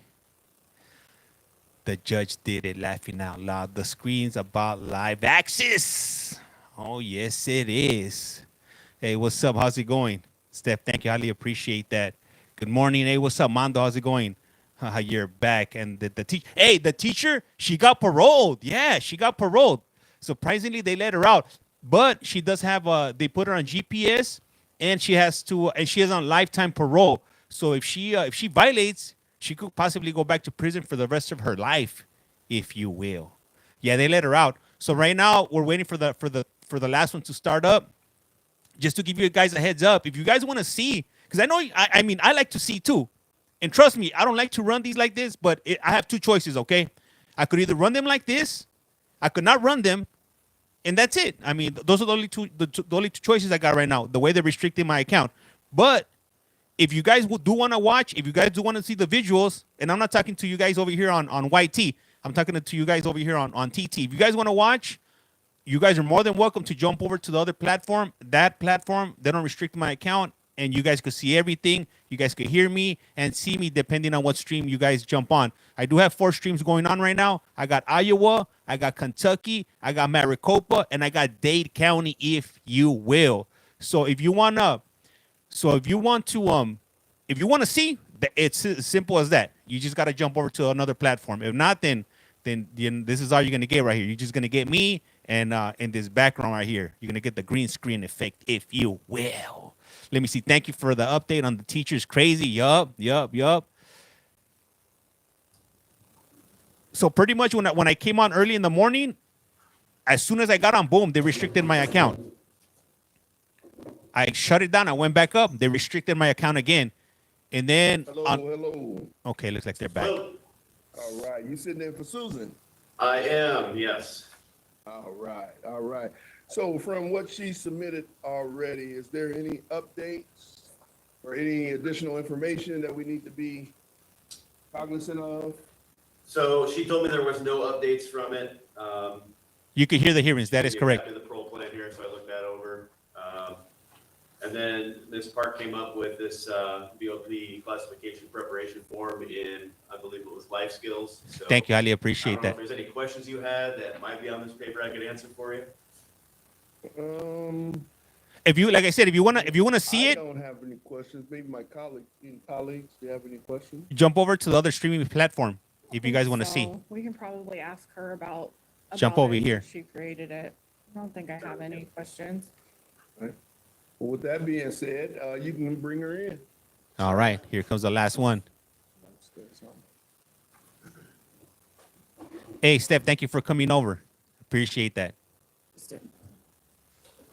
Tell them your name and your number. You might have to speak up a little bit. Oh yeah, she's gonna have to speak up. My name is Gowun Park. My number is 6156071. Are you able to hear? Welcome over. Well, no, she was kind of looking down What up, OG? and not looking up, so her voice was trajected downwards. Okay. The microphone's up. You have to speak kind of loud. Okay. My name is Gowun Park and my number is 6156071. This is a first. I've never Thank seen. you, I've Ms. never seen Park. this That was before. much better. My name is James Moses. In the middle, to my right, is Meredith Lamberti. And to her right, to your left, is Dana Wingert. We represent the Board of Parole, and we are your panel that is going to conduct your interview for today. Please know that this is a public forum. Members of the public and media can listen in, however, We are they here. are unable to participate. You It better is believe possible it. during the course of this interview, personal and confidential information may be discussed, including but not limited to your medical history, mental health history, treatment history, or other confidential information. Is that what you are to understand of this? What up, my interview? life species? Yes, sir. Iowa, All right, yup. and then do you wish to continue and proceed? Yes, if you wish to continue to proceed with the interview. Yes, sir. Okay, so to give you how this goes. What do you guys think she's what in for? We're going to do, be able to ask you some questions, and we just ask that you just answer the question as best to your ability Thank you, to all Barbie. of our questions. Then This is from Iowa. that, once you finish, if there's something that comes up along the way that Espionage. you didn't get a chance to share when you Robot were duck. answering some questions, then you will get a chance to do that towards the end before we go into what is called deliberations. And that's where, before we go into deliberations, what I will do is just basically come back to you to see if there's any additional information that you want to share with us before we go into that. And then when we go into deliberations, that's where you sit back and not engage us. And you'll get a chance to hear us talk about the interview, talk about the way you answer the questions, and be able to make a decision for an outcome that will take place. Then from that, I will do my best to come back to you to share how that will transition, or do my best ability to share with you that outcome. Please know this, that we were able to access information. We were able to, investigate your case. We can see We had her. access to things that you have completed, some programming, some history, and just things that you've done in relationship to your transition when you got incarcerated until prior to this interview, if that makes sense. So with that being said, what I'm going to do is go ahead and start it off, the interview. And I want you to share with us what happened, what led to you being incarcerated. Can you restate the question, sir?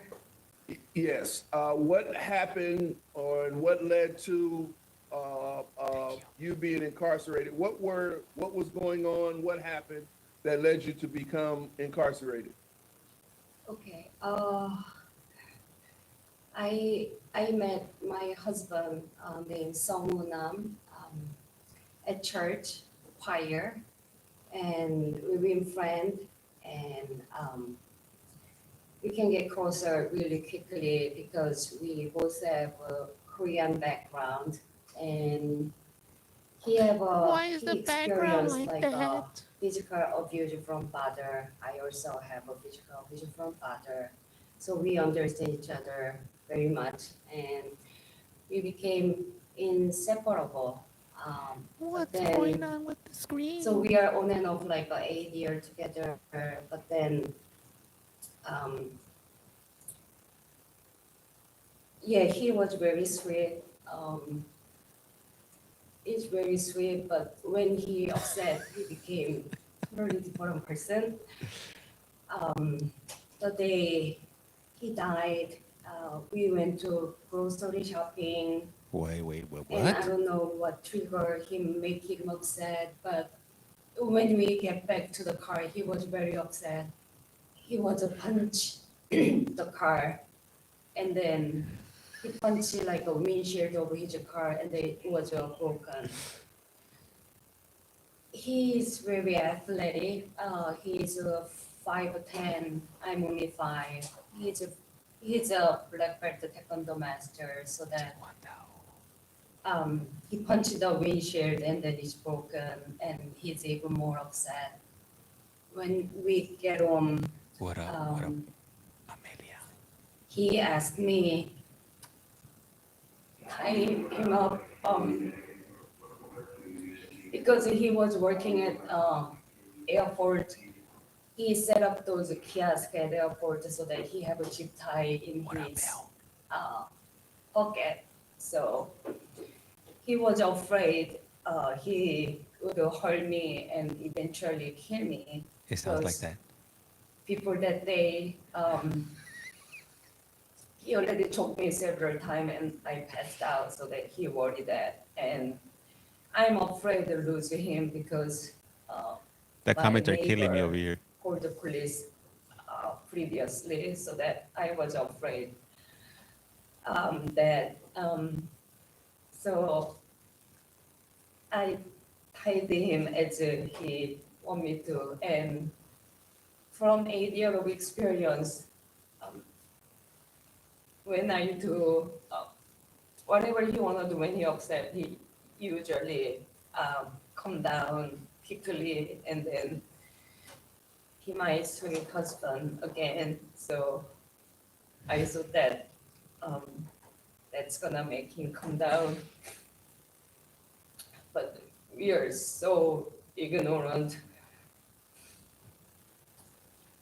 What up, Barbie? Welcome over. I was so afraid, and then She got I out. was panicked, and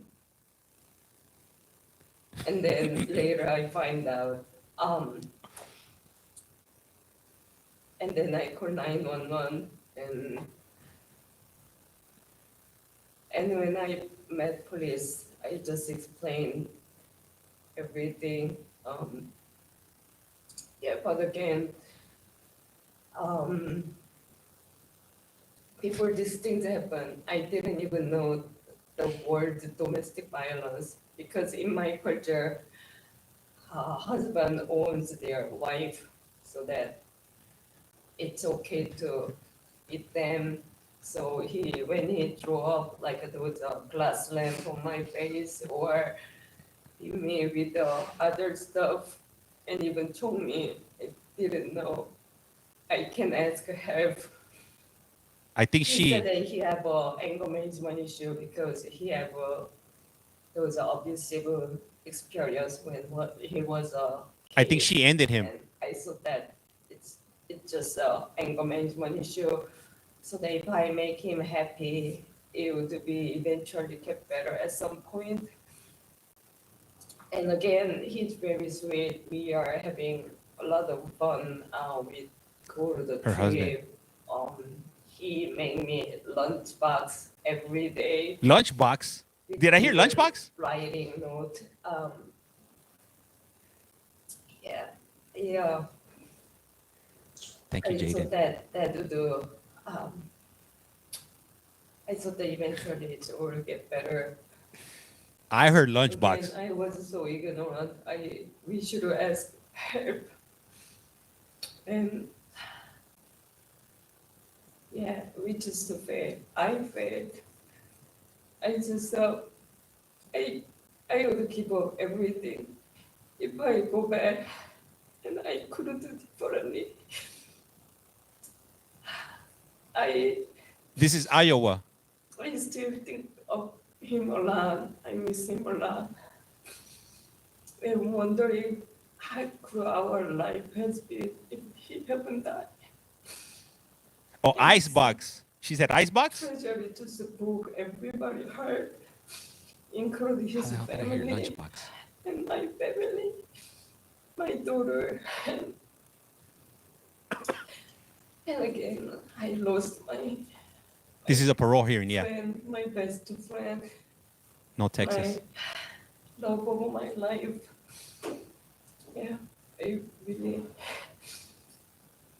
really would give up everything I can have. Not to be insensitive, but this probably would have been a good one to have a translator on. How long were the two of you married? We've been on and off 8 years together. We've been married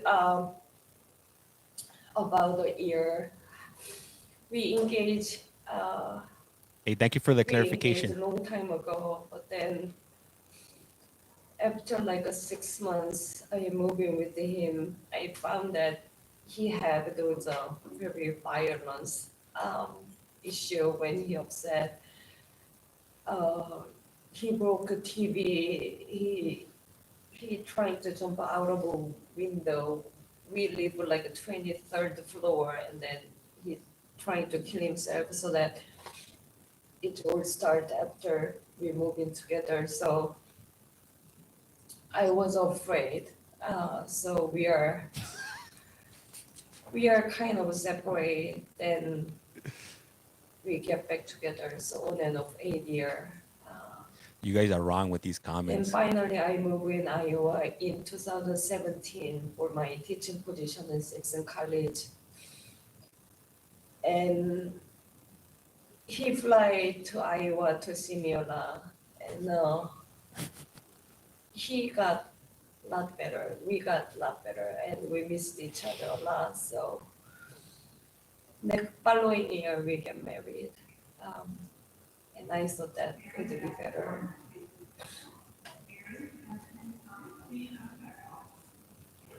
How often was there abuse?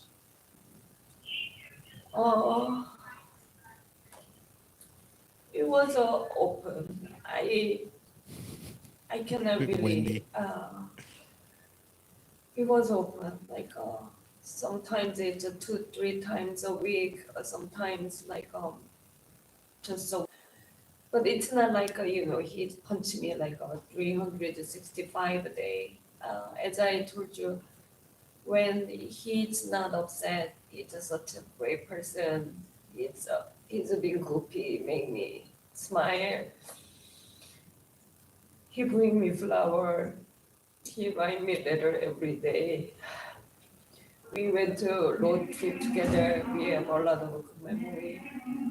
So yeah, well, we had a really good time, and then he upset and everything changed.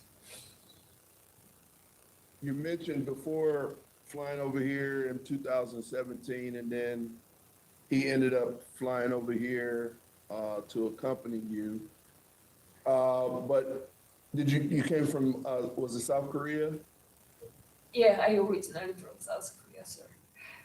So you had mentioned something about stating that in your country, the men has total ownership to basically of you. Right. So did those conditions come over here as well when you came to Iowa? Yeah, like so as of being a South Korean woman, we learn even from school, obey their husband. That's a virtue. We have to follow. That's the rule as being a woman. He's born in Korea, and he moved and to U.S. immigrant to U.S. Around 12 years old. And then his mom and dad is also Korean. So that even if he wasn't here, he's raised very much in Korean culture. That's why his father is beating while he's doing discipline. And his father also beat his mother. Same thing happened to my family as well. And yeah, I thought that. So in Korea, even woman called the police. If a husband said that, it's a family issue, she's my wife, they just not doing anything and then just leave them alone. So I didn't know I can, help. I just thought that, this is a part of life of being a woman and obey my husband. And then eventually he's gonna trust me and then stop beating me. That's how I thought that.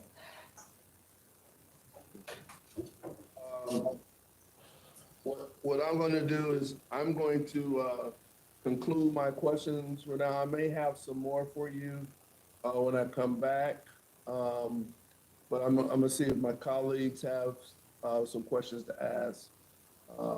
Meredith, do you have any questions for Ms. Park? I have a couple of questions for you, Ms. Park. Good morning. So I see it looks like you've been meeting regularly with a psychologist there in Mitchellville. Is that right? Yes. Have you ever met with a counselor on your own before coming to prison? Before I come into prison, I was a pre-trial release condition, so that I was a GPS monitor from March 2020. I think, yeah. And then it was like a COVID, so that all the trial had been suspended, and then my case go to the like appellate court, so that I have to wait another 2 years. So that although the time over 4 years I was on GPS monitor and technically house arrest at the time, except for my employment. So during the time I had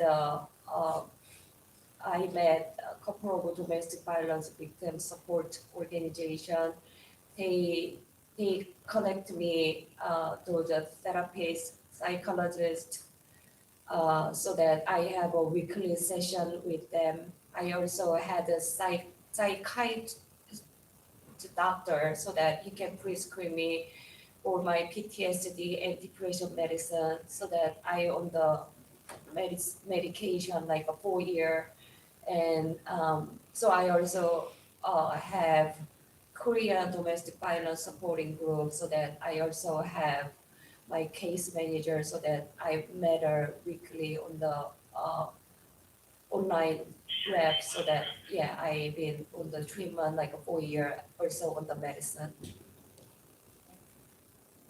During that time that you were on pretrial release, was that the first time that you had ever met with a counselor or talked to somebody about domestic violence? Yes, like because of this happened, I arrested to the county jail, and then the nurse asked me, bunch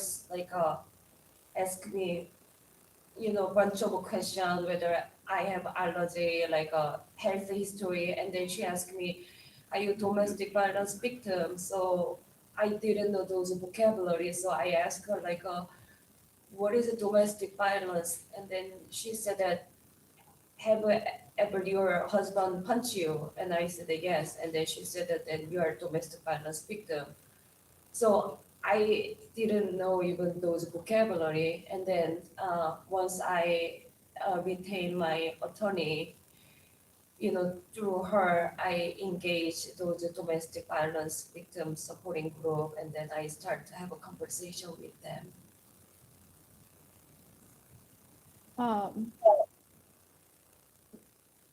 Coming from the background that you talked about with, domestic and family violence, what is, either your family or your culture's attitude towards seeking counseling for that type of situation or that type of violence? In Korean culture, we are very closed. So we are not talking about any family issue outside people. So that if I even try, then means I'm a bad person. I have to keep family secret. So that even if my father bruised me, I just wear long sleeve and pretend I'm okay. That's what I did when with my husband. Sometimes he bruised me so that I have to wear long sleeve or even wear scarf because, he'd choke me and then make a hand mark on my neck. But that's what I saw my mom have been doing. And then I thought that that's what I have to do as a part of being a wife.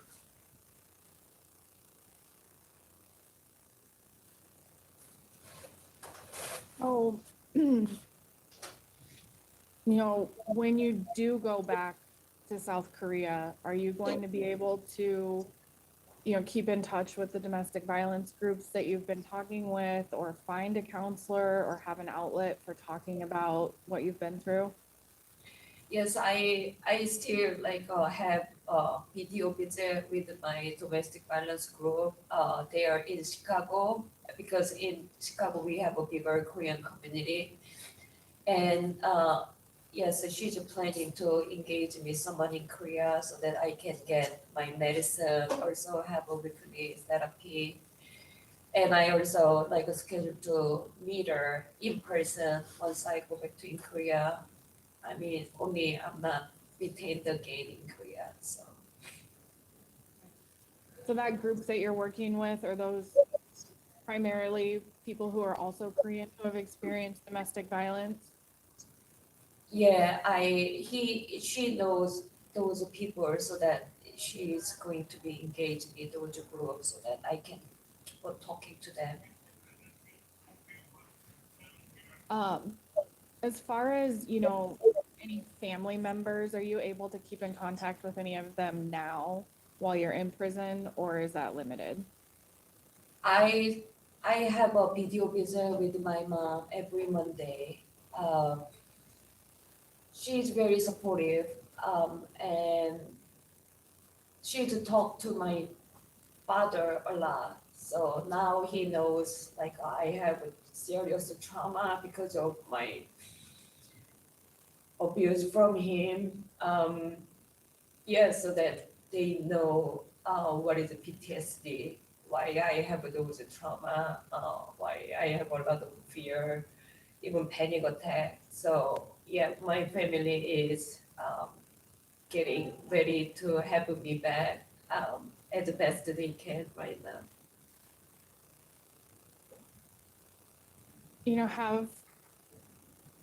You talked about seeing violence with your dad as a child and with your mom, and how is that going to affect your, safety and ability to live in Korea with, still being around your dad and with the background that you now have as an adult?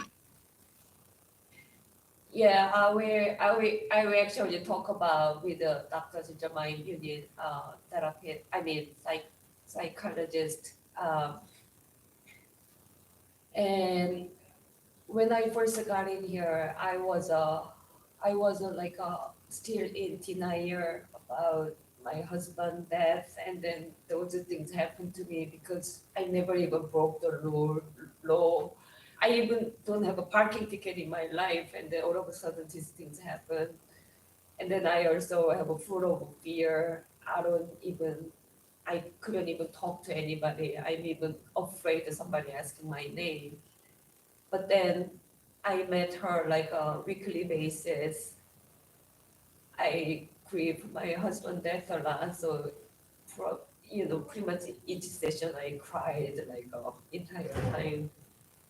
And we talk about how to release my resentment, how to be aware of my emotion and fear, what is a healthy way, proper way to express it. And she also helped me a lot to boundary, which I never able to done that before.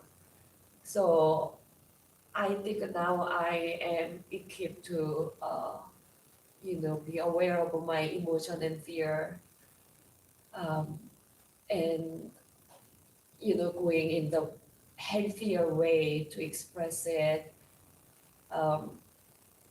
And again, my family is also educate themselves so that, understand how they should treat me.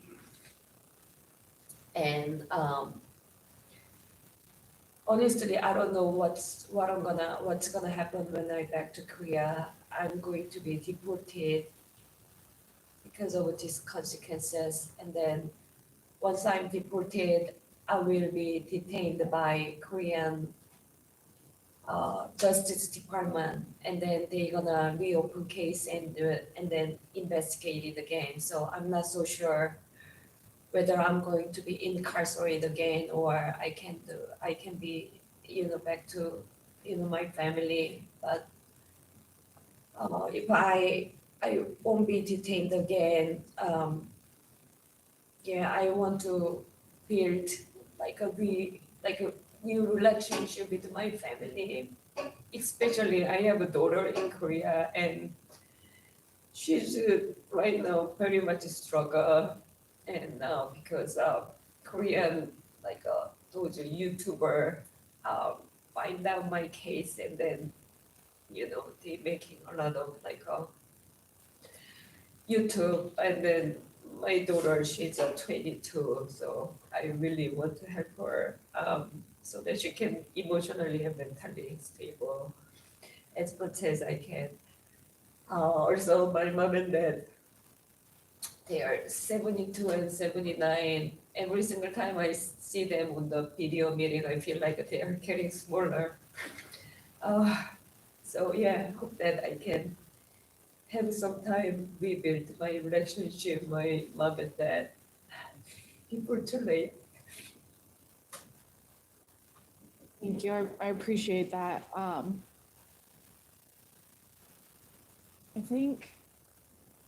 think those are all the questions that I had for you. So thank you. Thank you. Thanks, Meredith. Dana, you have any questions? Yeah, just a couple quick ones. I'll make this quick, Ms. Park. One of my questions was going to be, what is your understanding of the release plan? But yeah, you just explained that, and what you said is also what I found as well. That there is some uncertainty hanging out there when you get back to Korea. So my questions are, you kind of explained, why you didn't report the domestic violence and you weren't even really familiar with it, here in the U.S. But you did mention that at one point, one of your neighbors called the police during one of these incidents. What was the outcome of that? I'm gonna have to look up her name. My upstairs neighbor, like I think like he's upset. He's torturing me. So I think an upstairs neighbor heard that, and then they called the police. And then when police knocked the door, my husband hiding in the bedroom closet, and then he said that just pretend that nothing happened. If they gonna arrest me, you're gonna lose your immigration status, because my immigration status is binding to this marriage. So if he's arrested, then I'm gonna lose like my green card, the permanent residency status. So that he knew that. So he said that, if I arrest, like go to the jail or whatever, then I'm gonna be, you're not gonna be here. So I just did whatever he asked me to. And I didn't quite understand all those things that happened, but yeah, I didn't have any chance to ask anybody else again, because I didn't know where I can find the help. And as a Korean woman, I'm not supposedly say anything happened within family to anybody else outside. So yeah, that was a outcome of police visit. He was in the bedroom, I opened the door, and then I just tell him like, sorry, I made the noise, and then that was it. Okay, I appreciate that. So when you were out on pretrial, and then the trial got continued, you were on GPS monitoring, but you were living on your own. You had the freedom to run errands, go to the grocery store, do all those things. Actually, I think even one of the conditions was you could go for a walk, several times a week. While you were on that supervision and on that GPS monitoring, were there any violations? I was a GPS monitor over 4 years. I did not make any single violence. So that when I go to the probation officer in-person visit, she called me easy breed all the time. You are easy breed. So yeah, I never ever broke any rule in my life. I never even have a parking ticket in my life. I never had a speeding ticket. Yeah, so.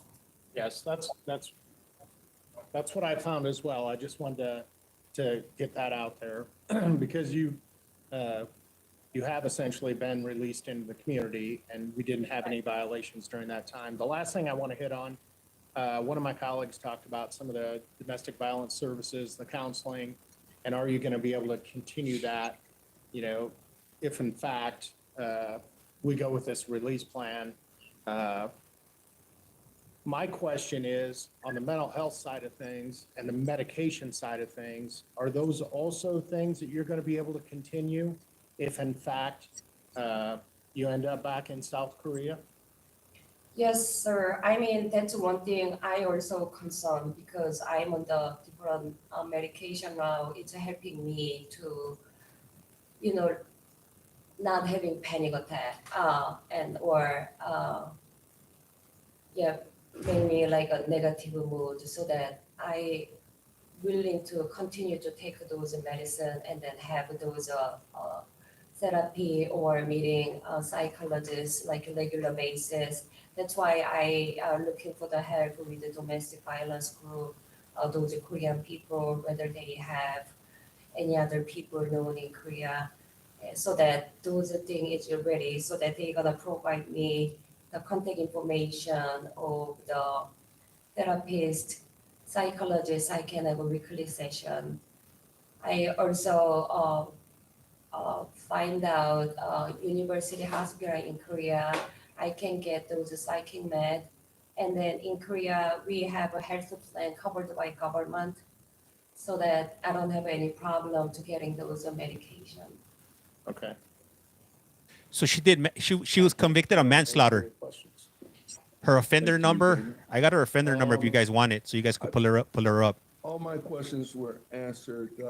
So Ms. Park, this is that time where I was talking about before we go into deliberations, where if there is any additional information that you want to share with the board, this would be that time. Her last name is Gowun. I mean, her first name. I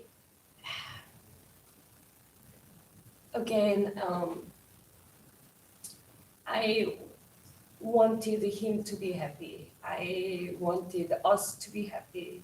And we tried at our best of our knowledge, but again, we are failed.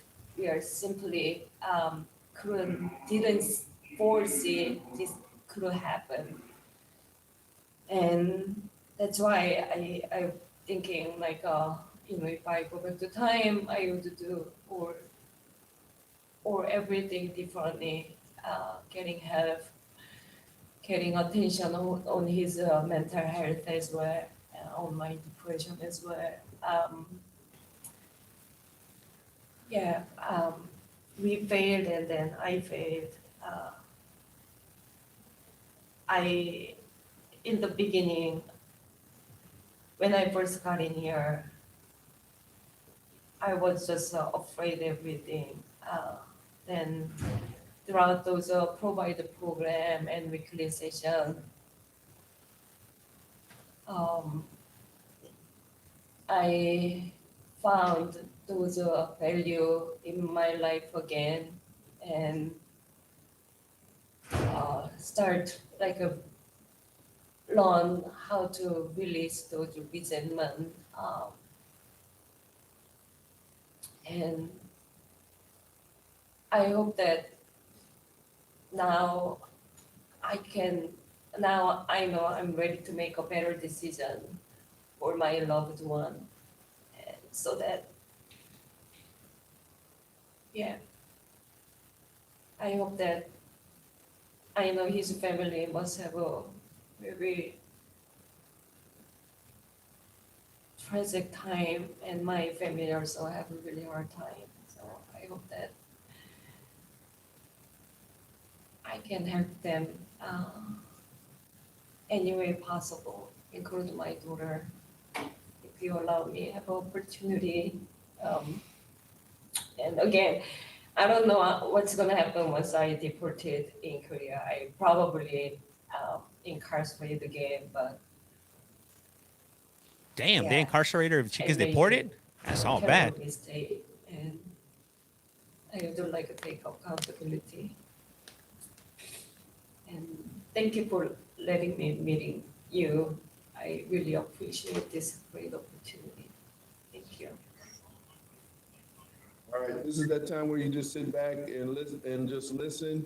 And then we're gonna just go and deliberate and communicate, and then I'll come back to you and try to explain the outcome. Okay.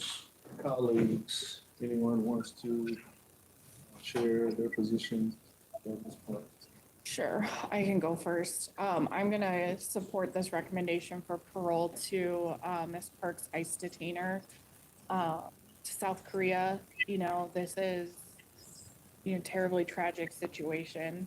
And when there has been, a life lost, there's never an amount of years or a time that we can put on it to quantify it. And, hearing her vulnerability and openness with us about the situation, I think helps make this decision. We have a number of other factors to consider here too.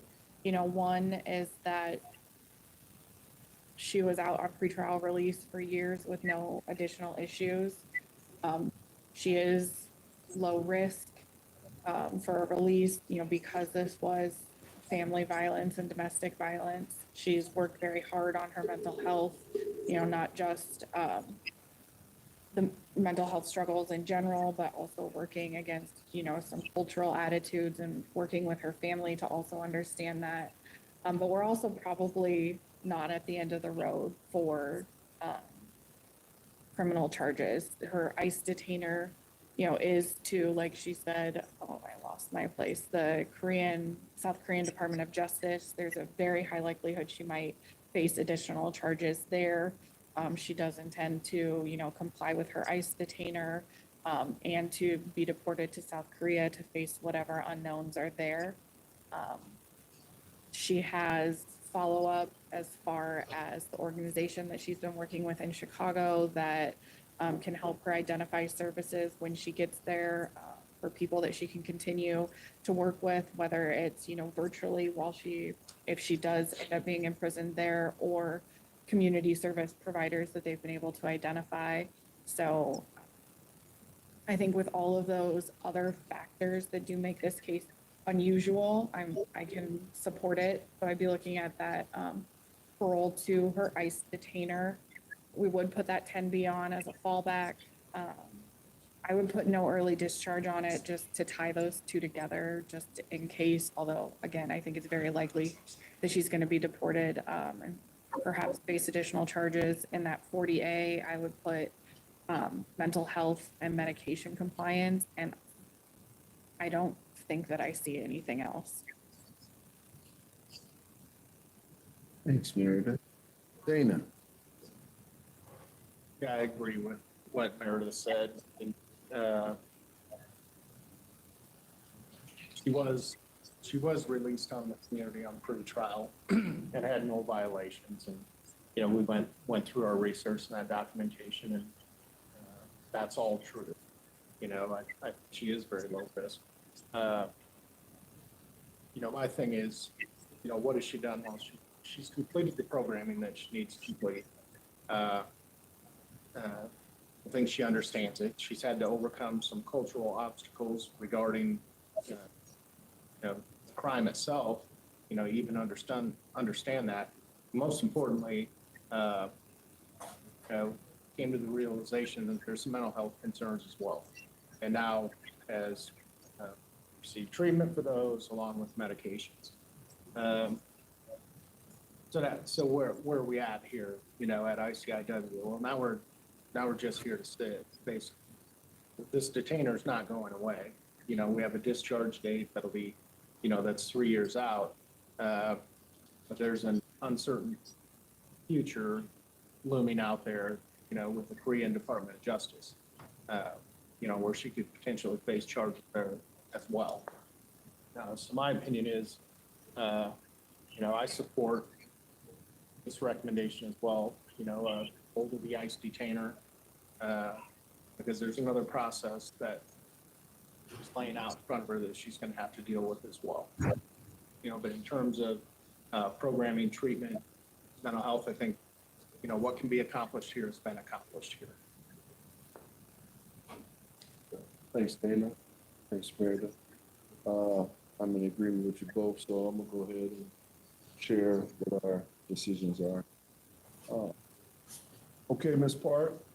Yes, sir. As you had a chance to listen to my colleagues deliberate, I didn't get a chance to share, but I'm in agreement with them in what they've had to share. Yes, this is a tragic situation.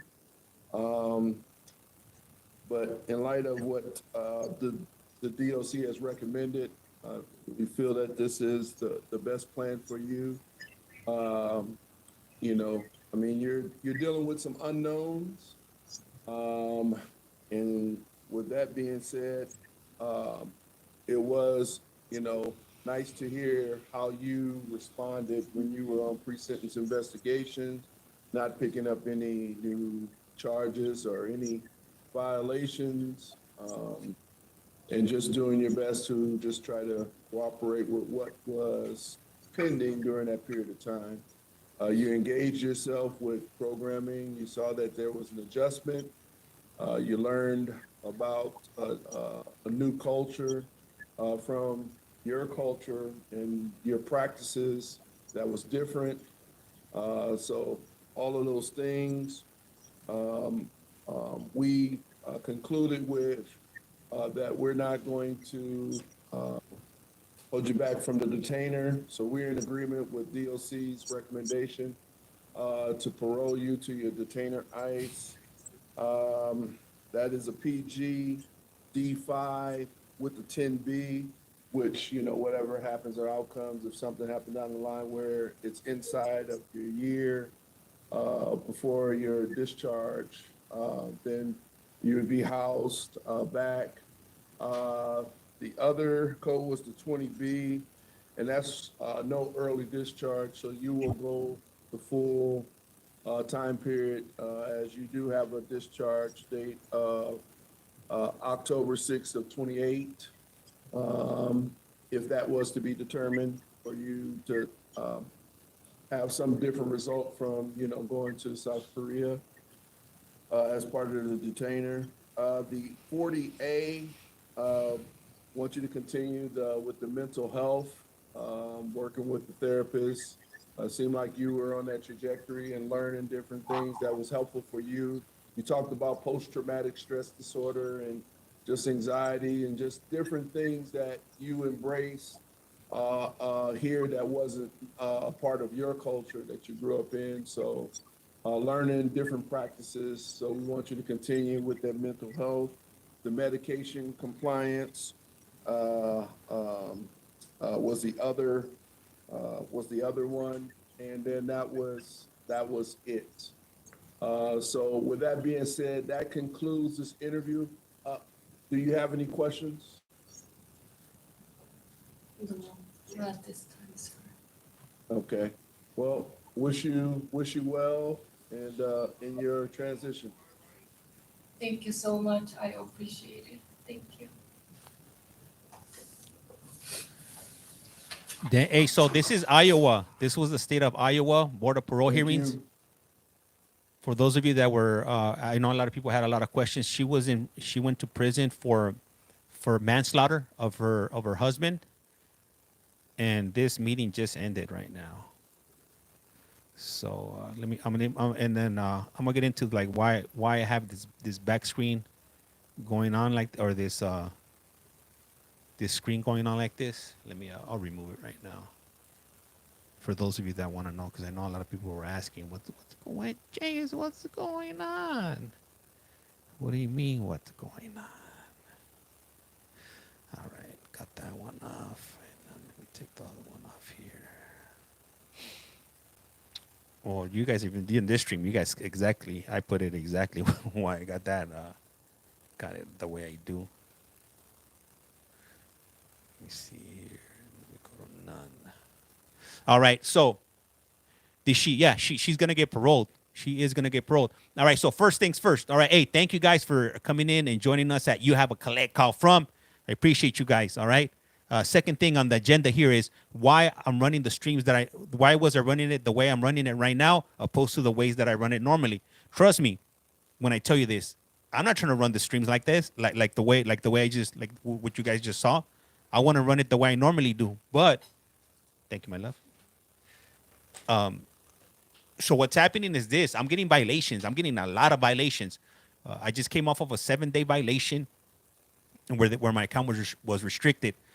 This morning when I started up, as soon as I started it up, the violations started coming in. I'm not sure exactly what's happening. I'm not sure if I'm getting reported. I'm not sure if TikTok is keeping an eye on me. I'm not exactly sure what's happening, if you will.